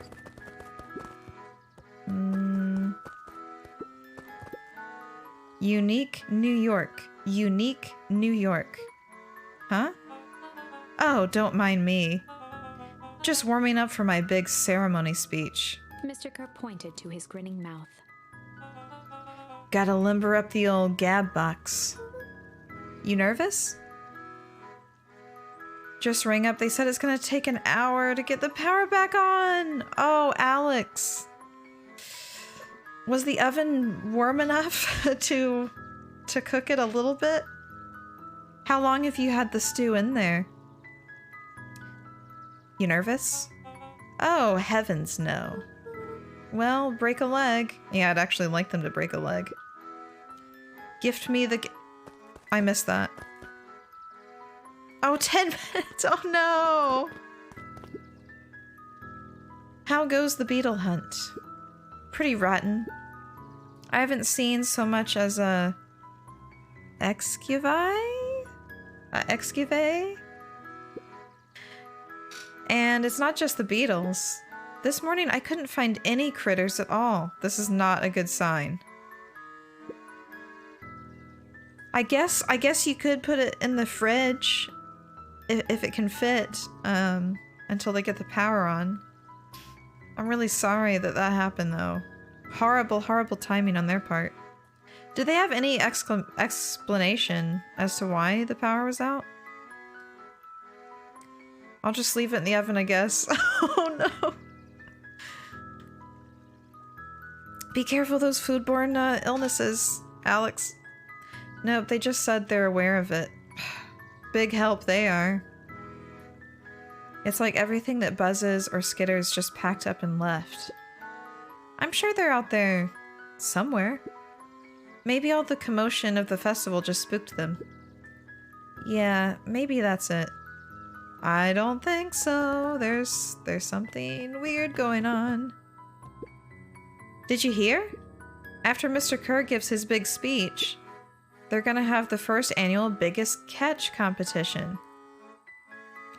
Well, it's gonna be in for like 4 hours once the power's back up. Do you think I should pop it in the fridge? It depends on the temperature that the oven was on. It might be okay. I don't know. I'm not really one to ask. For all you know, maybe the power will come on sooner. As long as you don't maybe open the oven too much, maybe it'll be okay. Maybe it'll keep the heat in enough. But do be careful. I don't want you getting sick from improperly heated food. Now, I've only recently started cooking meat, so no clue with this stuff. I think especially if it's meat, you definitely need to be careful. I don't know. I would probably Google it. Cooked chicken for the first time last night and was so worried.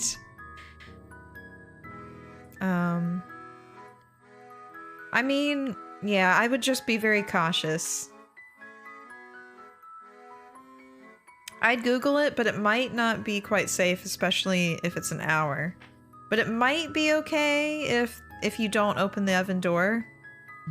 And so it at least keeps the heat in. I just don't know if I just don't know how hot it will stay. You know? Oh, my goodness. Why am I getting so many notifications? Let me just clear these out. Gone. They're gonna have the first annual Biggest Catch competition. As long as a boot qualifies as a catch, I'm a shoo-in. I would definitely, for cooking meat, you can't go wrong with a meat thermometer. And knowing like what temperature it needs to be when it's fully cooked. Says don't leave raw meat out for more than 2 hours, so I should be okay, I think. That's good. I'm sure you'll be fine. I'm sure you'll be fine. Good luck. I think I skipped some dialogue. Oh well. I think I thought I read it. Was I supposed to go to the treehouse? Yeah, that's right. We were going to go fix the machine. If you don't hear from me, it wasn't fine. Yeah, yeah, hopefully you won't be stuck in the loo tonight. Oh, I almost forgot. I ran into your gran this morning. She asked me to give you this. Rollo handed Luca an unopened letter. I'll wait for you inside if you want to read it now.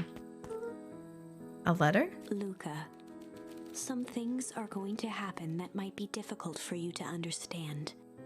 If I am honest, I hardly understand them myself. But whatever happens, I need you to know that I love you. Oh God. None of this is fair to you. You have already lost so much. Excuse me. We both have. I wish there was a simpler way forward. But if there is... That didn't come up for the mic, did it? I'm sorry, I'm drinking Coke, so I'm like having to really hold back the burps. Which is difficult for me. If you're like around me, if I'm like drinking soda casually and I'm comfortable around you, then I'll let them out. But I'm not. I'm trying to keep it under wraps on stream. God knows I've tried. Everything I've done, I did for you. I don't like where this is going. I hope someday you can accept that. Love, Gran. I love you too, Gran. Luca folded the paper into his pocket and headed up the ladder.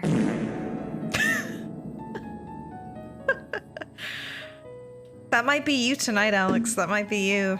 Nothing but those. That one got out. What's up with the letter? Anything you want to talk about? Maybe later. Sure, whenever you want. Way powers. Oh, power's back on. Yes. See, I was hoping it would come on sooner than an hour. That's great. Well, good luck on the rest of your stew.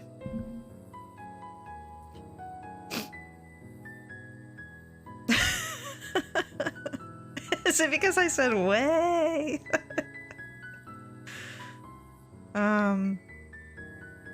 You know, you really didn't have to go to all that trouble just to apologize. I know, but we've been looking forward to the festival for weeks. After I ruined everything with my big mouth. Wasn't that long, so thank Christ. Yeah. We're all here worried, and it sounds like you'll be fine, so that's good. This was the best way to make sure you still had a good time without me. Rollo. Luca was at a loss for words. But that was fine. Words aren't always necessary.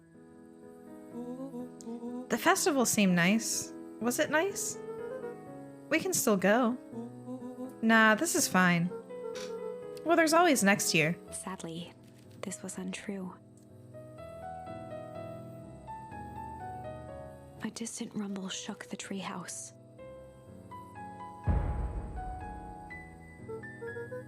Huh? What was that? Aw, man, we missed the fireworks? It was not fireworks. It was something the boys couldn't possibly comprehend. Oh my god. Something as old and cruel as time itself.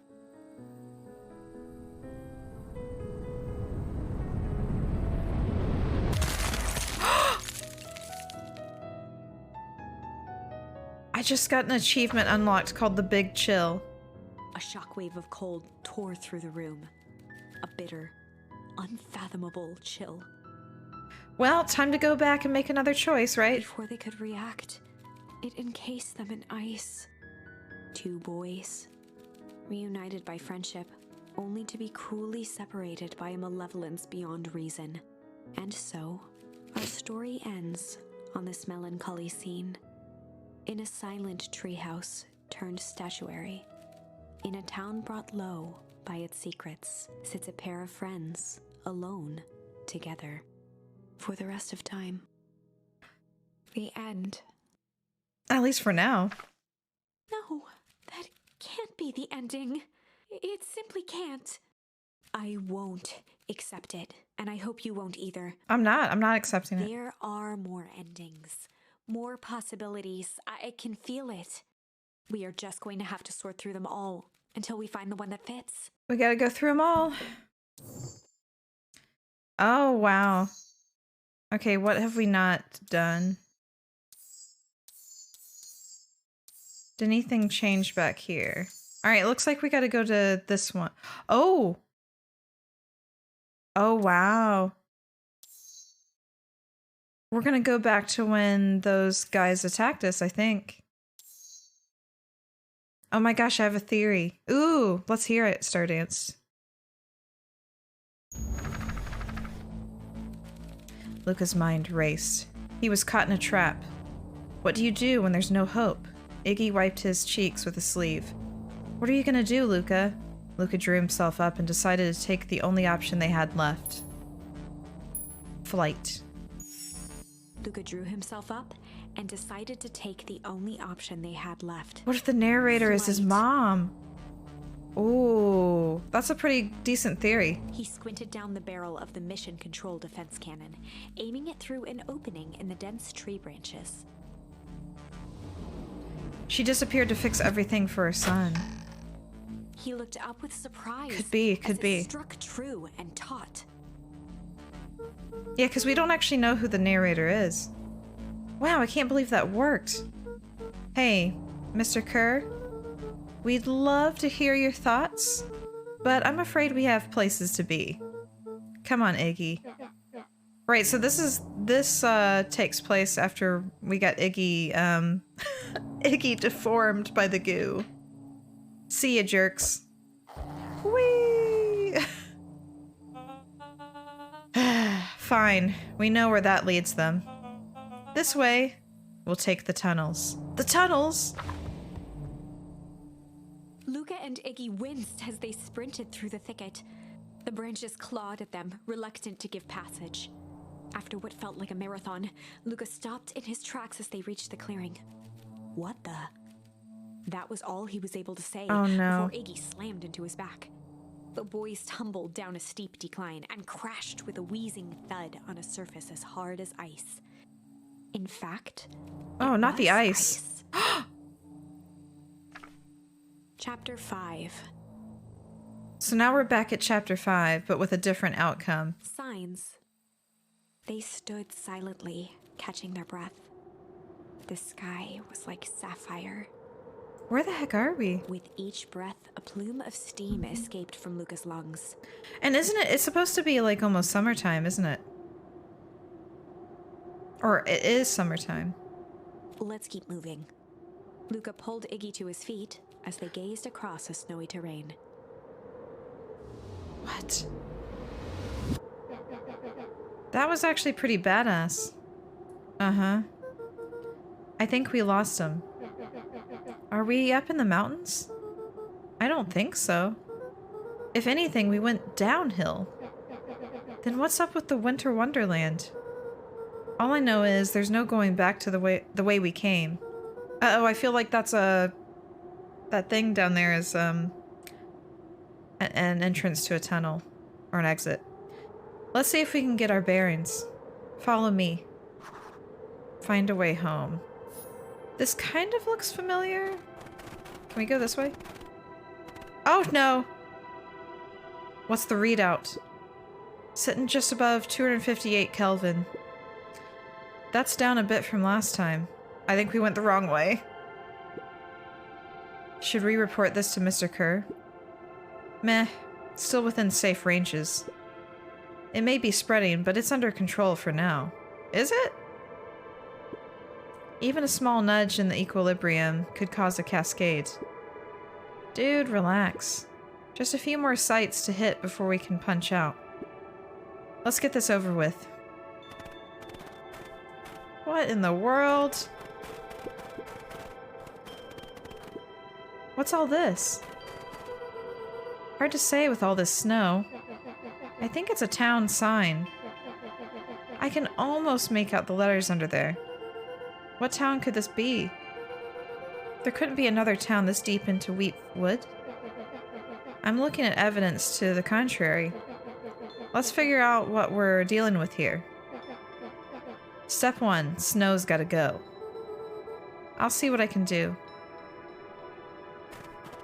Can we kick it?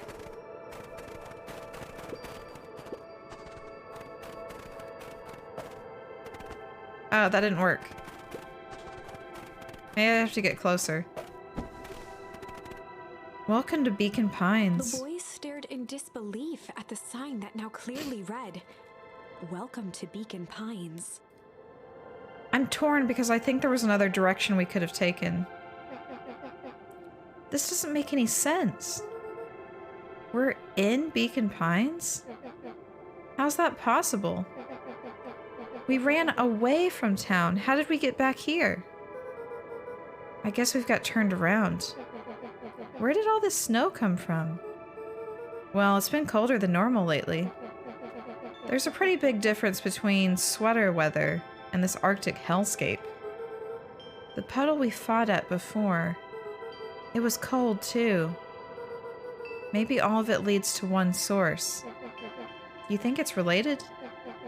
What the hell is going on? We're gonna get you some answers.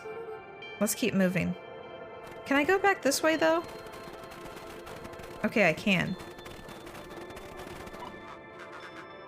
Luca! Luca, are you there? Luca had almost forgotten the walkie-talkie he was carrying. I definitely forgot it. It's that bozo Kerr.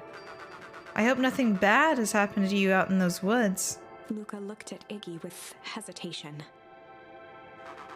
No need to be rude. With a resigned sigh, Luca responded. It seems like the only dangerous thing in the woods is you. He speaks, the young man of the hour. Now, how in tarnation did you end up with one of our radios? Just lucky, I guess. Boy, howdy, you Van Horns are full of surprises, aren't you? Van Horns? Plural? You knew my parents? I never had the honor of meeting your father, but your mom sure was a handful. Luca winced, shoving the walkie-talkie back into his pocket. We gotta keep moving. Oh, I don't want to step on that. Can we go this? I'm afraid that that looks like a hole we could fall through, doesn't it?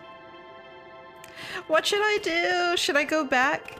Or should I step in and see what happens if I step on it? I feel like I'm gonna fall down. I have to do it. Oh, I can't. Okay. Whew. Decision made for me. A disc of smooth metal was lightly covered in snow. Don't open that. Don't open that. 2 faint seams were visible along the surface. In the hole. A manhole cover? If it is, I've never seen one like it. Okay. Well, that's definitely the tunnels.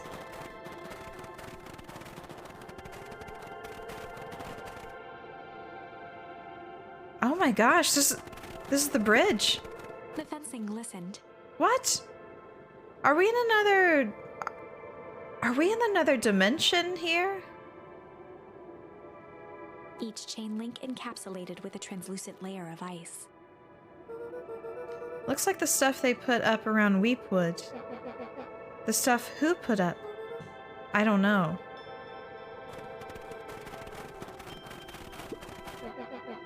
This stuff look familiar to you? It looks like the barrel near the puddle I shoved me into, yeah. Seen too many episodes of Lost to know not to open weird metal discs on the ground. Yep. It's all frozen. Looking down at the frozen stream, Luca could faintly see a school of minnows encased in the ice. Oh. Whatever happened here, it happened fast. The fish didn't even have time to run. Or, you know, swim run. The crunching of footsteps trailing Luca went hush. He looked back to see Iggy's face twisted with confusion. Everyone's gone. What? There's nothing here but more snow. There must be an explanation for all of this. We have to keep looking. Isn't this where Perennial Harvest, like, headquarters was? You can look all you want. I quit. Iggy, we have to keep going. You don't get it, do you? This isn't one of your pathetic Hank Atomic stories. We aren't going to save the day. We aren't even going to save ourselves. My face is mangled, the town is destroyed, and everywhere we've ever known is gone. We don't know that. You can't just quit. Do whatever you want. I'm done. Iggy, it's gonna be okay. Luca peered upward at the darkening sky. He let out a long, foggy breath. Faintly, Iggy began to cry. Oh. I mean, Iggy's mean, but still sad. Seeing Iggy in such a pathetic state gave Luca a sense of compassion, and more than a little guilt. It is getting pretty late, I think. Probably not a great idea to stumble around in the dark anyway. Luca allowed himself to collapse next to Iggy. Let's just rest for a bit. The boys huddled together for warmth and comfort. If not for exhaustion, their minds would be racing, trying to make sense of the events of the day. I'm really confused. What day this is happening on? As it was, all they had energy for was to sit in silence, numb.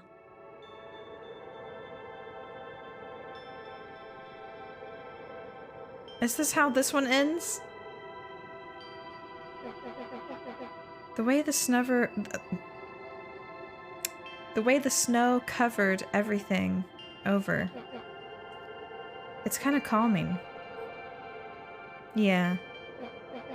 I haven't had time to say it, but thanks. Huh? For getting us away from those creeps. I sorta froze up back there.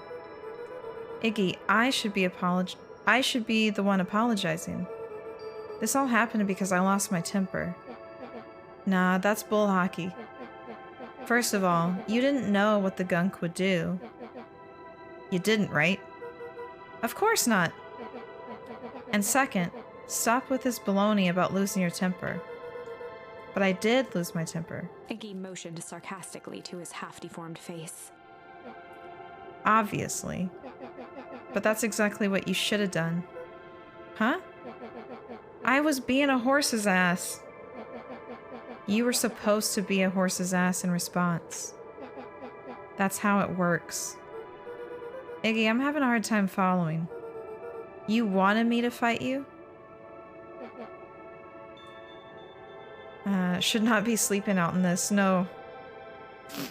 Of course. Geez, you goody-goody types take forever to understand this very basic point. Why would you go around saying cruel things trying to get into fights? Iggy shrugged. It's something to do. You're an asshole because you're bored? Sometimes I just feel empty. You wouldn't understand. You and Rolla are always having a blast together. Laughing and calling that dinky little treehouse mission control. Iggy now wept openly. Perfect little Luca Van Horn. With his perfect little life. My life is not perfect. Everybody in town likes you. Not everybody. Hell, that new girl hasn't even unpacked yet, and even she already likes you. You have Tish. He wiped his nose with a sleeve. I love Tish. Tish is great. But she ain't exactly the world's greatest conversationalist, you know? Luca gave a warm chuckle. I get that impression. Iggy cleared his throat as he wiped his eyes. Huh. It must be raining out here. Definitely. Iggy arched into a wide yawn. Oops, sorry. We should probably try and get some sleep. Yeah. What's that, Flight of the Conchords song? I'm not crying, it's raining on my face. It's just raining on my face. Let's lay low for now. Tomorrow we'll get to the bottom of all this. Luca's eyelids began to slowly drift shut. Yes, I know! Somewhere indoors they're gonna freeze to death. Luca? Yeah? I always did want to see the inside of your dinky little treehouse. What do you think? Not bad. I'll give you the full tour when we get back. You know what? That's all Luca could whisper before succumbing to sleep. They're sleeping out in this... Iggy snuggled in some more. When it comes to worst days of my entire life, this one wasn't half bad. I feel like this is an ending. The house smelled of warm bread. Oh, now we're dreaming again. Luca was playing with toy blocks on the living room rug. He looked up to see his parents on the couch. His mother held his father's head in her lap. She idly stroked his hair while humming a song. A voice behind Luca spoke. "This is how you remember them, huh?" Luca turned to see his own face. The doppelganger from his dreams, still clad in a yellow hazmat suit, still carrying a look of disdain behind empty eyes.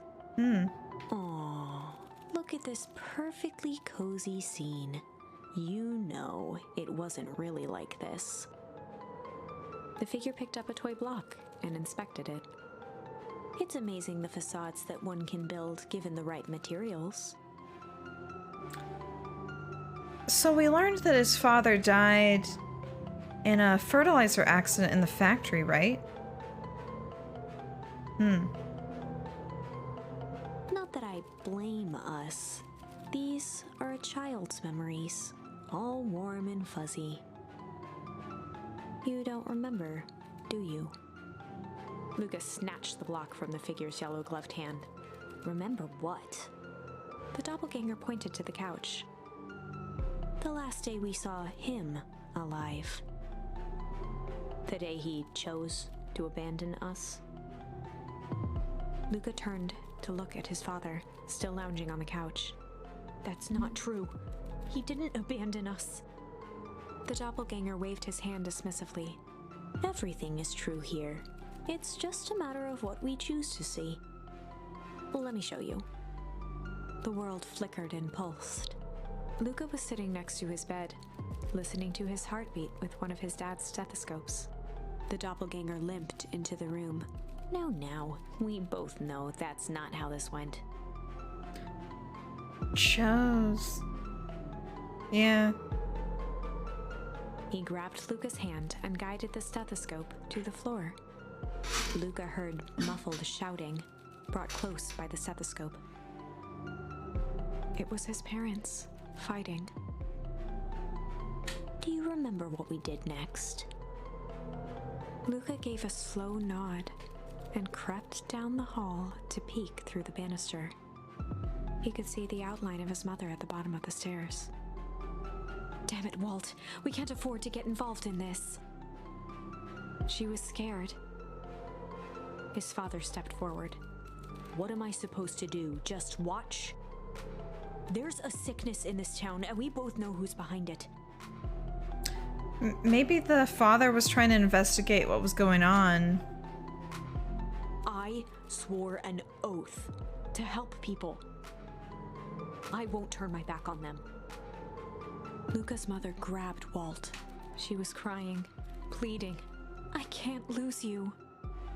Walt calmly removed Eleanor's hand from his shoulder. Alright, well we know their names now, Walt and Eleanor. What's right is right, and what's wrong is wrong. I could never live with myself if I let Sharper get away with this. Eleanor raised her voice. Spare me your bullshit platitudes. What about our son? Luca flinched, dropping the stethoscope down the stairs. Walt turned with a panicked smile. A panicked smile? Luca, is that you, buddy? Oh. With tears in his eyes, Luca descended the stairs. Mom? Dad? What's going on? Walt dropped to a knee to meet Luca eye to eye. Nothing, buckaroo. Your mom and I just got a little overexcited is all. Luca placed the stethoscope against his father's chest. His heart was racing. It sounded like you were going somewhere? Walt gently removed the device from Luca's ears. Listen to me, Luca. I have some business to take care of. I'll be back in time to tuck you in. Luca hugged his father tightly. Promise? Walt stood up and walked to the door. He glanced over his shoulder. I promise. With a wink and a grin, he put on his hat and strode out into the evening sun. Oh, was that the bat? A Dawn? figure approached soundlessly from the foggy snowfall. It stood above them, lingering in contemplation. It looks like a mouse. Slowly raising one hand above Iggy, it snapped out 2 brisk raps on his head. From a deep slumber, Iggy sprang up defensively. Get your hands off of me! Whether it was the calming presence or the recognition that he was not in danger, Iggy felt his clenched fists lower. Just what do you think you're doing? Luca looked up, gradually remembering his whereabouts. The figure exhaled a cloud of warm vapor. You certainly have caused a lot of commotion. What's that supposed to mean? Take it easy, Iggy. We were asleep minding our own business. I have no idea. You're the one running around knocking on people's heads. I'm sorry if I hurt you, Iggy. You didn't hurt nobody. Anybody. Huh? Oh, I see. You think you're better than me, you... When it came to complete strangers, Iggy had trouble cobbling together an insult. You big-hatted, scarfy-necked furball. Okay, let's lower the temperature a bit here. Interesting choice of words. I mean, let's all just calm down. Who are you? A friend? An observer? A hitchhiker on the infinite expanse of possibility? Great, how about a name? If you must call me something, you can call me Nat. Iggy huffed with gratification.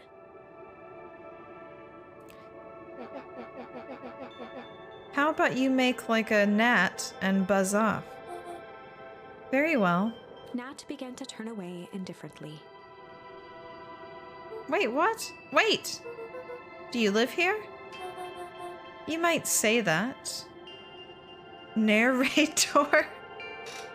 It might be quite a grasp there. So you know where we are. You might also say that. Look, pal, we just want to find a safe way out of here. You gonna help us or not? Before knowing how to leave, one must know where they are. Alright, that does it. Luca, I don't know about you, but I'm getting out of here one way or another. Iggy turned sharply and began to stomp off. Enough with the riddles. Iggy, wait up. Realizing he'd worn their patience then, Nat relented. Very well, I suppose this isn't the time for metaphors. I'll show you how to get back home. Luca and Iggy turned around with hope in their eyes. I'm guessing it's through the tunnels? Come here. Nat took a deep breath in. Close your eyes. Nat exhaled slowly, then snapped his fingers.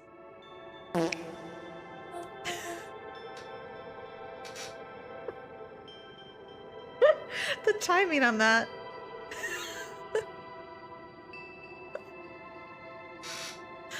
You gotta get a nice exhale before you get that fart out. Okay, open them. For a brief moment. Hold on. How do you, Oh, what did I do? I think I pushed the wrong button. I wanted to just mark it for later, but I think it's just making a clip. For a brief moment... Luca and Iggy let themselves believe that some great magic was about to unfold, until they opened their eyes and found themselves in the exact same place. What? Travel by fart. Cold and disheartened. What? This is your home. This is Beacon Pines. Look, Nat, we don't know how we got here. Maybe we stumbled through some time travel gate in Weep Wood. Or we teleported to some alternate universe. Or this is all just some cruel experiment by Kerr and his goons. But this is not our home. You're inching closer to the truth. Alas, the reality is much less fanciful. Just give it to us straight. So be it. As I said, this is Beacon Pines. The original, true Beacon Pines. The original? What?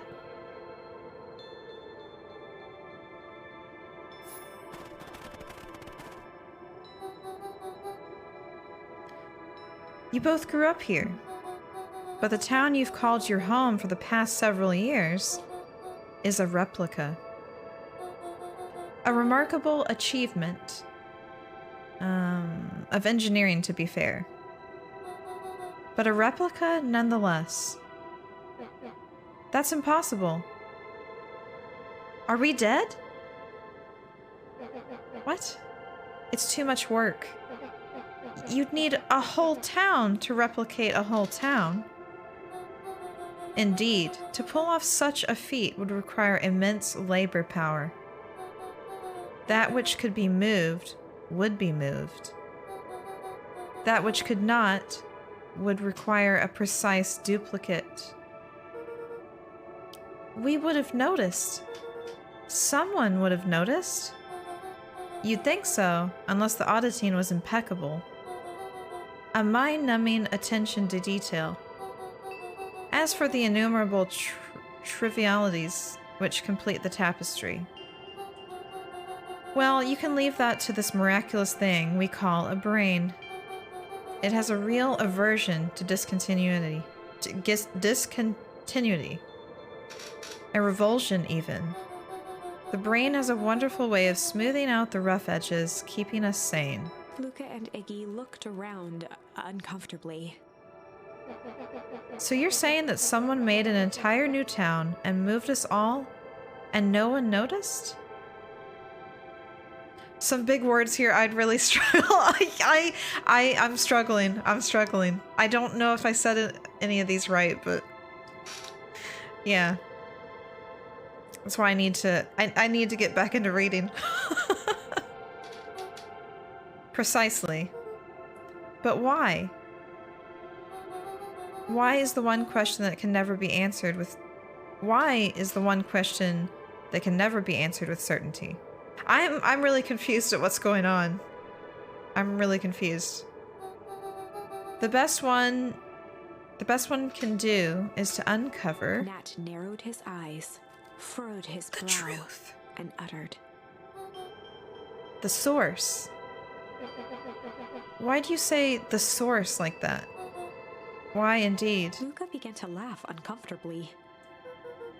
It's all ridiculous. There's no way they He could... looked down at his feet.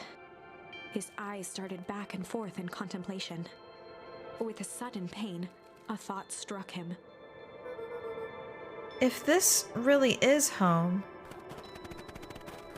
He sprinted off into the pale distance. As Iggy turned to follow, Nat called out. Iggy, it's not too late to turn back. Simply head west through Weep Wood. What? So I think one of them farted. Chapter 6. And they found out the town was closed. To be fair, if anyone farted, I think it was Nat. The source. Nat expressed his sympathy with a shrug and sauntered off as unassumingly as he'd arrived. He'd given Luca and Iggy what they needed, and nothing more. As Luca sprinted across the snow, the events of the past few days became clearer, pieces to a larger puzzle. Rollo said he was underground somewhere, captured. Oh, that's right. This is when Rollo's missing. Mr. Kerr tried to cover it up with lies. The clipboards were hell-bent on capturing Iggy. There's a lot of different storylines happening, and I forget them when we go back into different chapters and make different choices. And Nat would definitely let a big one rip mid-conversation. I still need to clip that later, because it was just perfect timing that Nat exhaled and then let out a big pump out. It all seemed to point to perennial harvest. But right now, there was one thing that Luca needed to know. Oh, he's gonna go see if his dad's grave. Luca stopped dead in his tracks. This is where his dad's grave was. The tree was gone. Oh, right. Uprooted There and was a moved, tree. Leaving a raw gash in the earth. Wait a second. Is this the tree I'm thinking of? He dropped to his knees and dug wildly at the cold snow. His numb hands hit something hard. A headstone. A dry whisper escaped Luca's lips. You're here. All this time I thought I was visiting you. But you've been here, alone, in the snow. Dad, I'm so sorry. They ruined your favorite spot in the world. Our favorite spot in the world. Dad, what do I do? There was no reply. Just snow-covered silence. Why'd you give me the slip like that? What if I couldn't find you, you jerk? Iggy finally noticed the tears welling in Luca's eyes and the snow-covered grave. Oh. Iggy, they stole his tree, Iggy. Yikes. Suddenly, they heard the crunch of approaching footsteps in the snow. Oh. It's them. We gotta hide.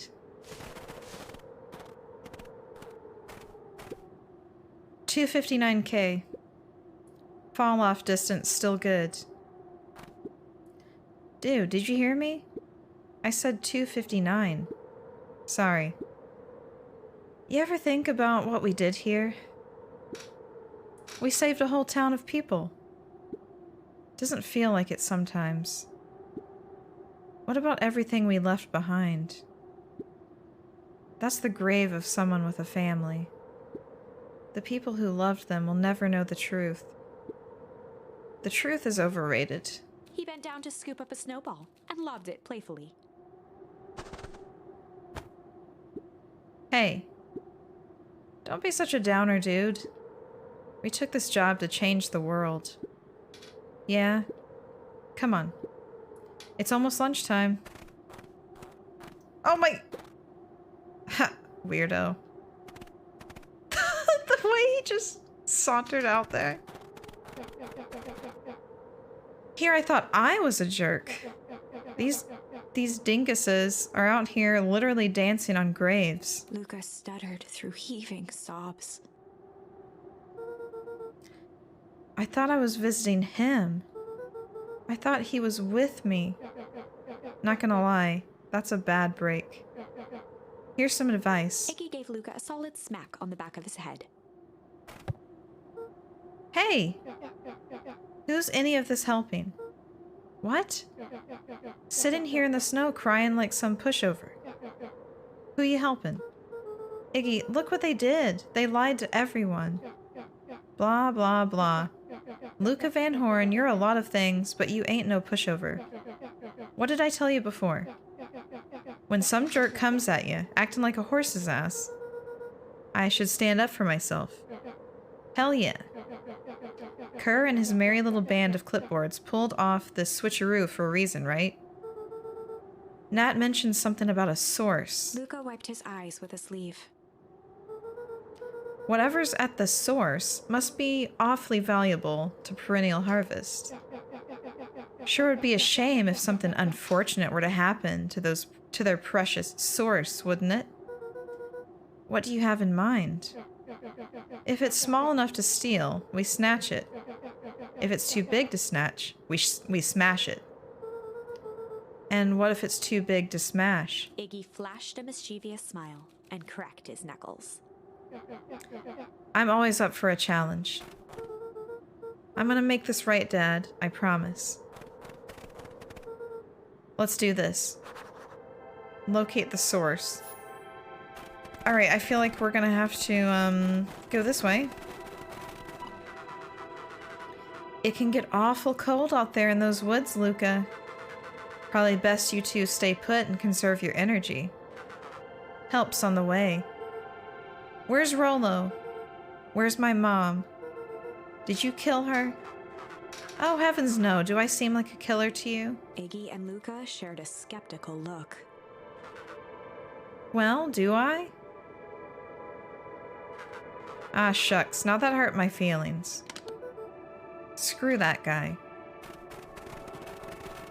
Alright, I guess we're gonna explore the town.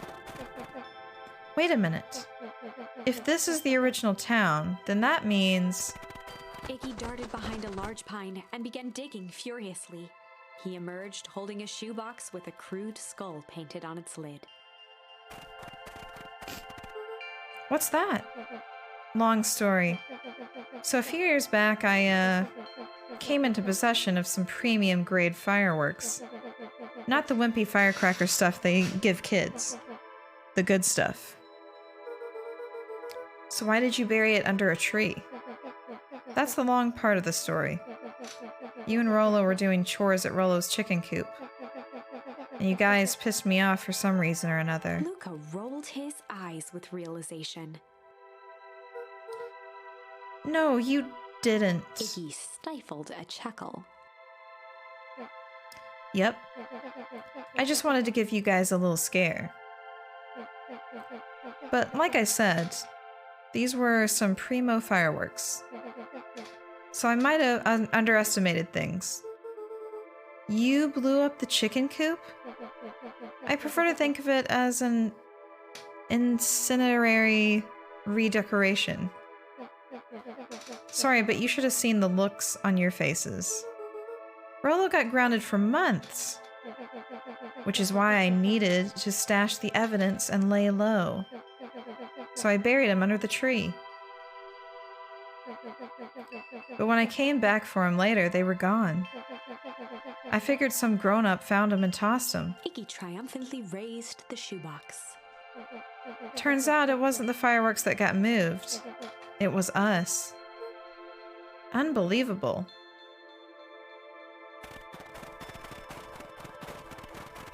Alright. Do you think this is a game? Newsflash, boyo. You're not a hero. You're a little brat who is in way over his head. A hero is just someone who refuses to give up. Comics these days are rotting children's brains. Everyone thinks they're a spaceman superhero. I was always partial to Hank Atomic myself. Is that so? Do you really think you have a chance against us? You have no idea how powerful we are. Prepare for blast-off, loser. Hey Aiden, welcome in. This is Twitch, so I reckon it's a game. Also, wouldn't that have killed the chickens? I hope you're having a nice Monday. Oh my gosh. Crooked. Just like this whole stinking place. Oh no, we unlocked something. I know it wants me to look at the hole, but... What the heck? What in the world?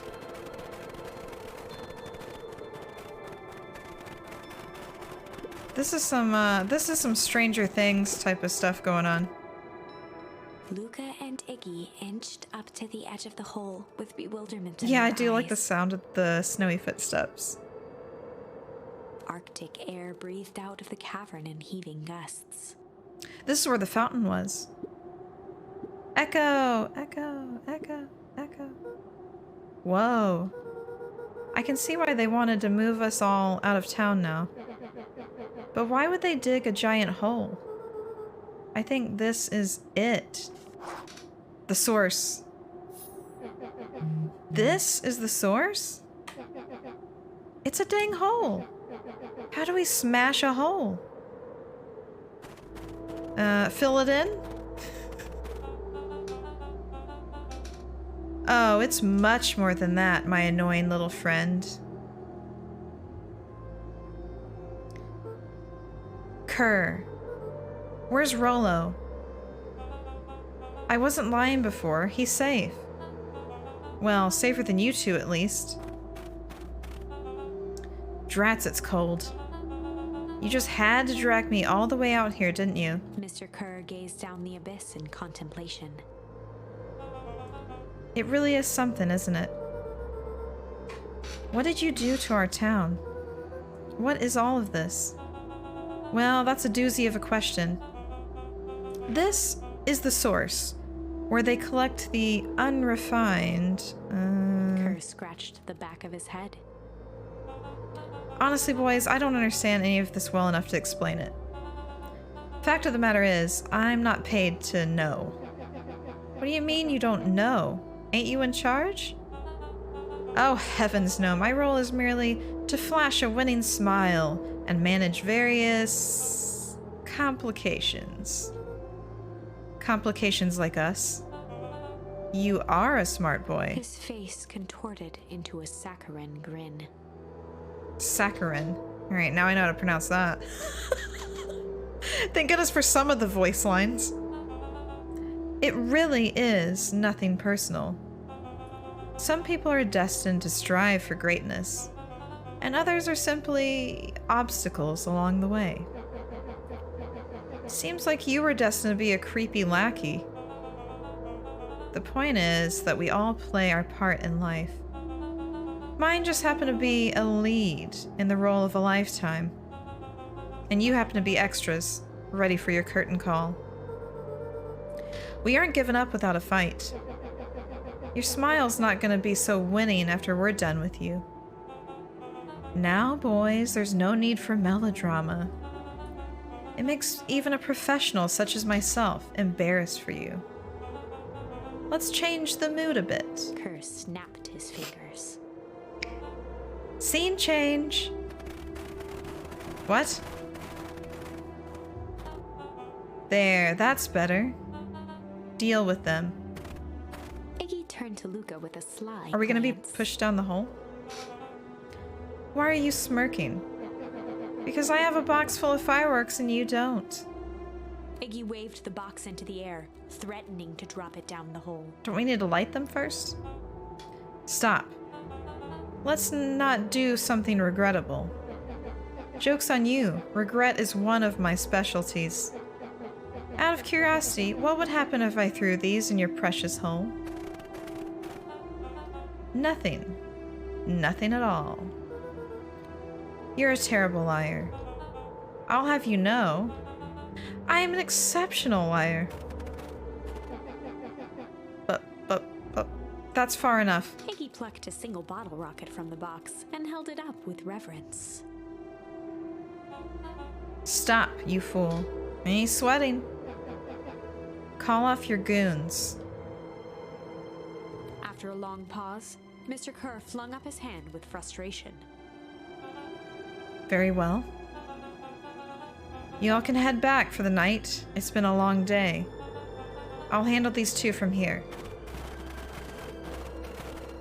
The way Mr. Kerr sighed into the frigid air. the way the foxes just backed up. Mr. Kerr saw. Oh, I read that. She read that. They read that. It's just us now, Iggy. You can put that down. What, like this? With a nonchalant flick, Iggy tossed the firework into the hole. Uh-oh.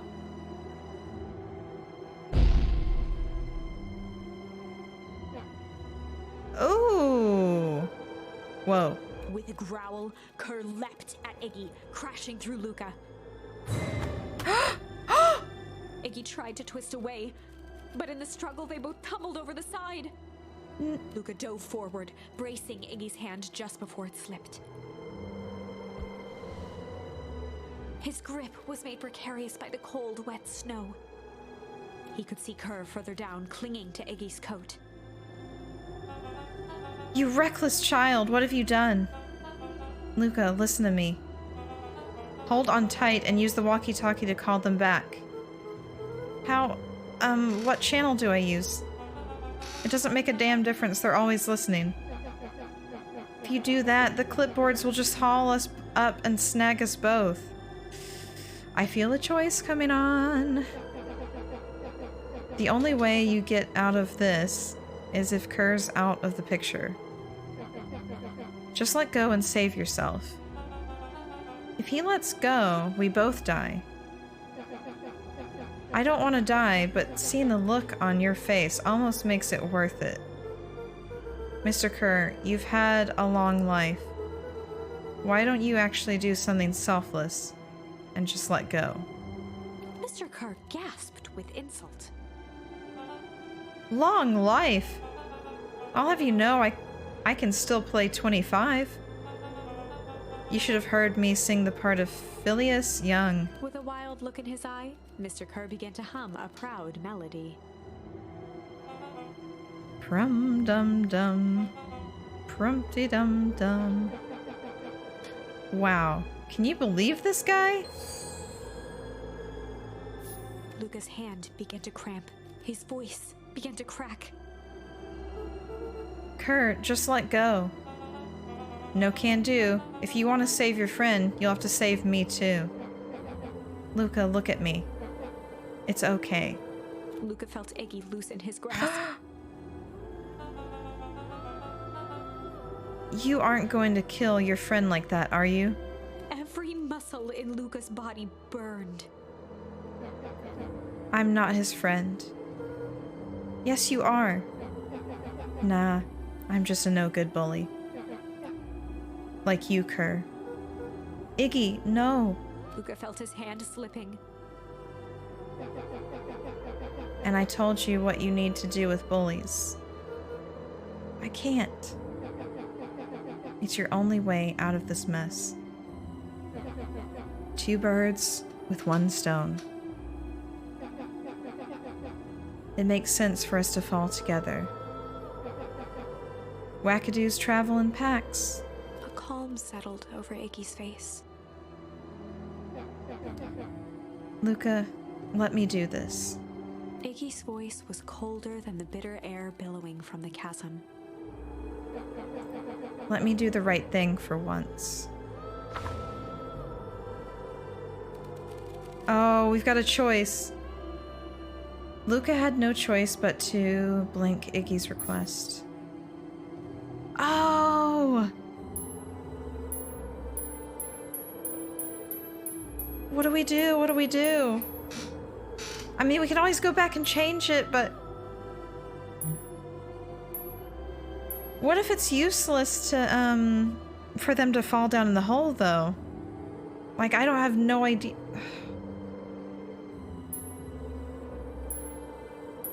Oh, what do we do? What do we do?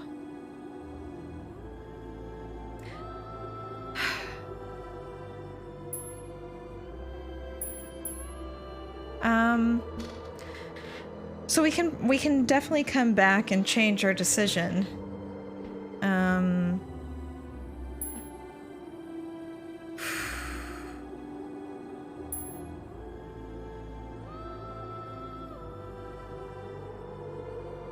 I think I'm gonna accept. I want to refuse, but I'm kind of going against what I would normally. I would say refuse, but I think I'm gonna accept it. I'll see what happens. Luca had no choice but to accept Iggy's request. With a quiet blink, Luca watched a teardrop sail down into the howling void. As his fingers slowly gave up, he met eyes with Iggy. Good.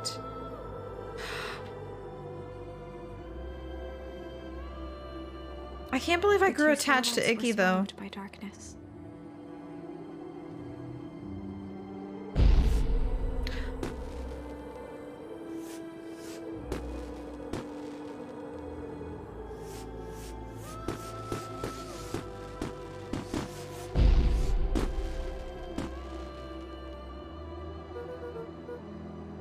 Right, thinking they would know most people refuse. Hell of a goodbye, Iggy.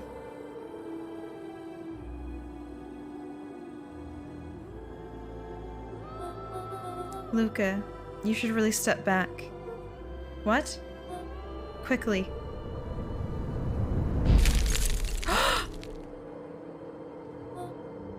Curious. Ah, but of course. Those fireworks of Iggy's must have been just the right amount of energy. We should get out of here before perennial harvest arrives. Not until you tell me what just happened. Your friend's sacrifice just saved this town. For a little while, anyway. How? Tempus liquamine is a peculiar substance. Excuse me. It can change the relationship between matter and time itself. But doing so requires unfathomable energy. In a closed system, that energy can only come from its surroundings. Yeah, it does seem like it was the right call, even though it felt wrong to do. A useful side product of this property being, by adding precisely the correct amount of energy to it, one can create a cryogenic cascade. So the gunk makes things cold, and the fireworks made the hull freeze over. That's one way of putting it, yes. As dumb luck would have it, the fireworks weren't strong enough to generate a runaway reaction. I shudder to think what would have happened in that case. We have some idea what that would look like. Yes, we do. It'll take them a good while to safely break through and access the source again. If you know all of this stuff, why haven't you been helping? I have been, in my way. Narrator! Narrator! Each one of us has our role to play. Iggy's role, it turns out, was to buy us precious time. Mine has been to observe and wait. Wait for what? You. Me, why? What's my role? A fierce twinkle flashed in Nat's eyes. Luca Van Horn, you are going to save the world. With a chuckle, Nat turned and walked west. Dumbfounded, Luca followed behind him, trudging through the snow. Actually, I don't think it is the narrator because, Every step taking him further away from everyone and everything he knew, and closer to destiny. To be continued in Beacon Pines, Pines Harder. What?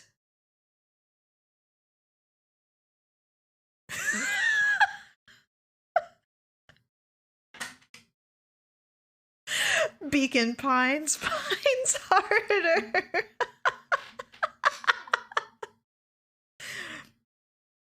Revenge served cold. Second time's a charm? Wait, that's it? This ends with a crummy cliffhanger just when it was getting good? I was even starting to like Iggy. No way. I refuse to be associated with some never-ending parade of sequels. Let's go back and find something more definitive. Oh my god. Yeah, I was about to say, like, we're definitely going to be making different choices. Okay, so what are we...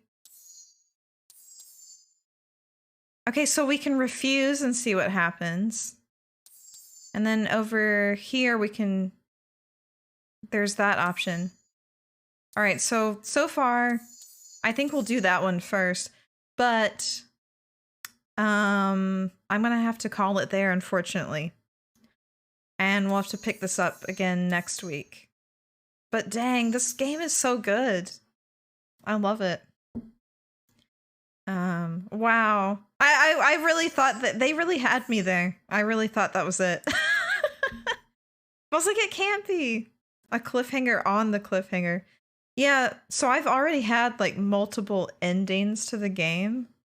But yeah. Wow. Wow.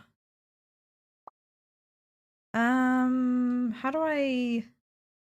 Can I guess it's saved, right?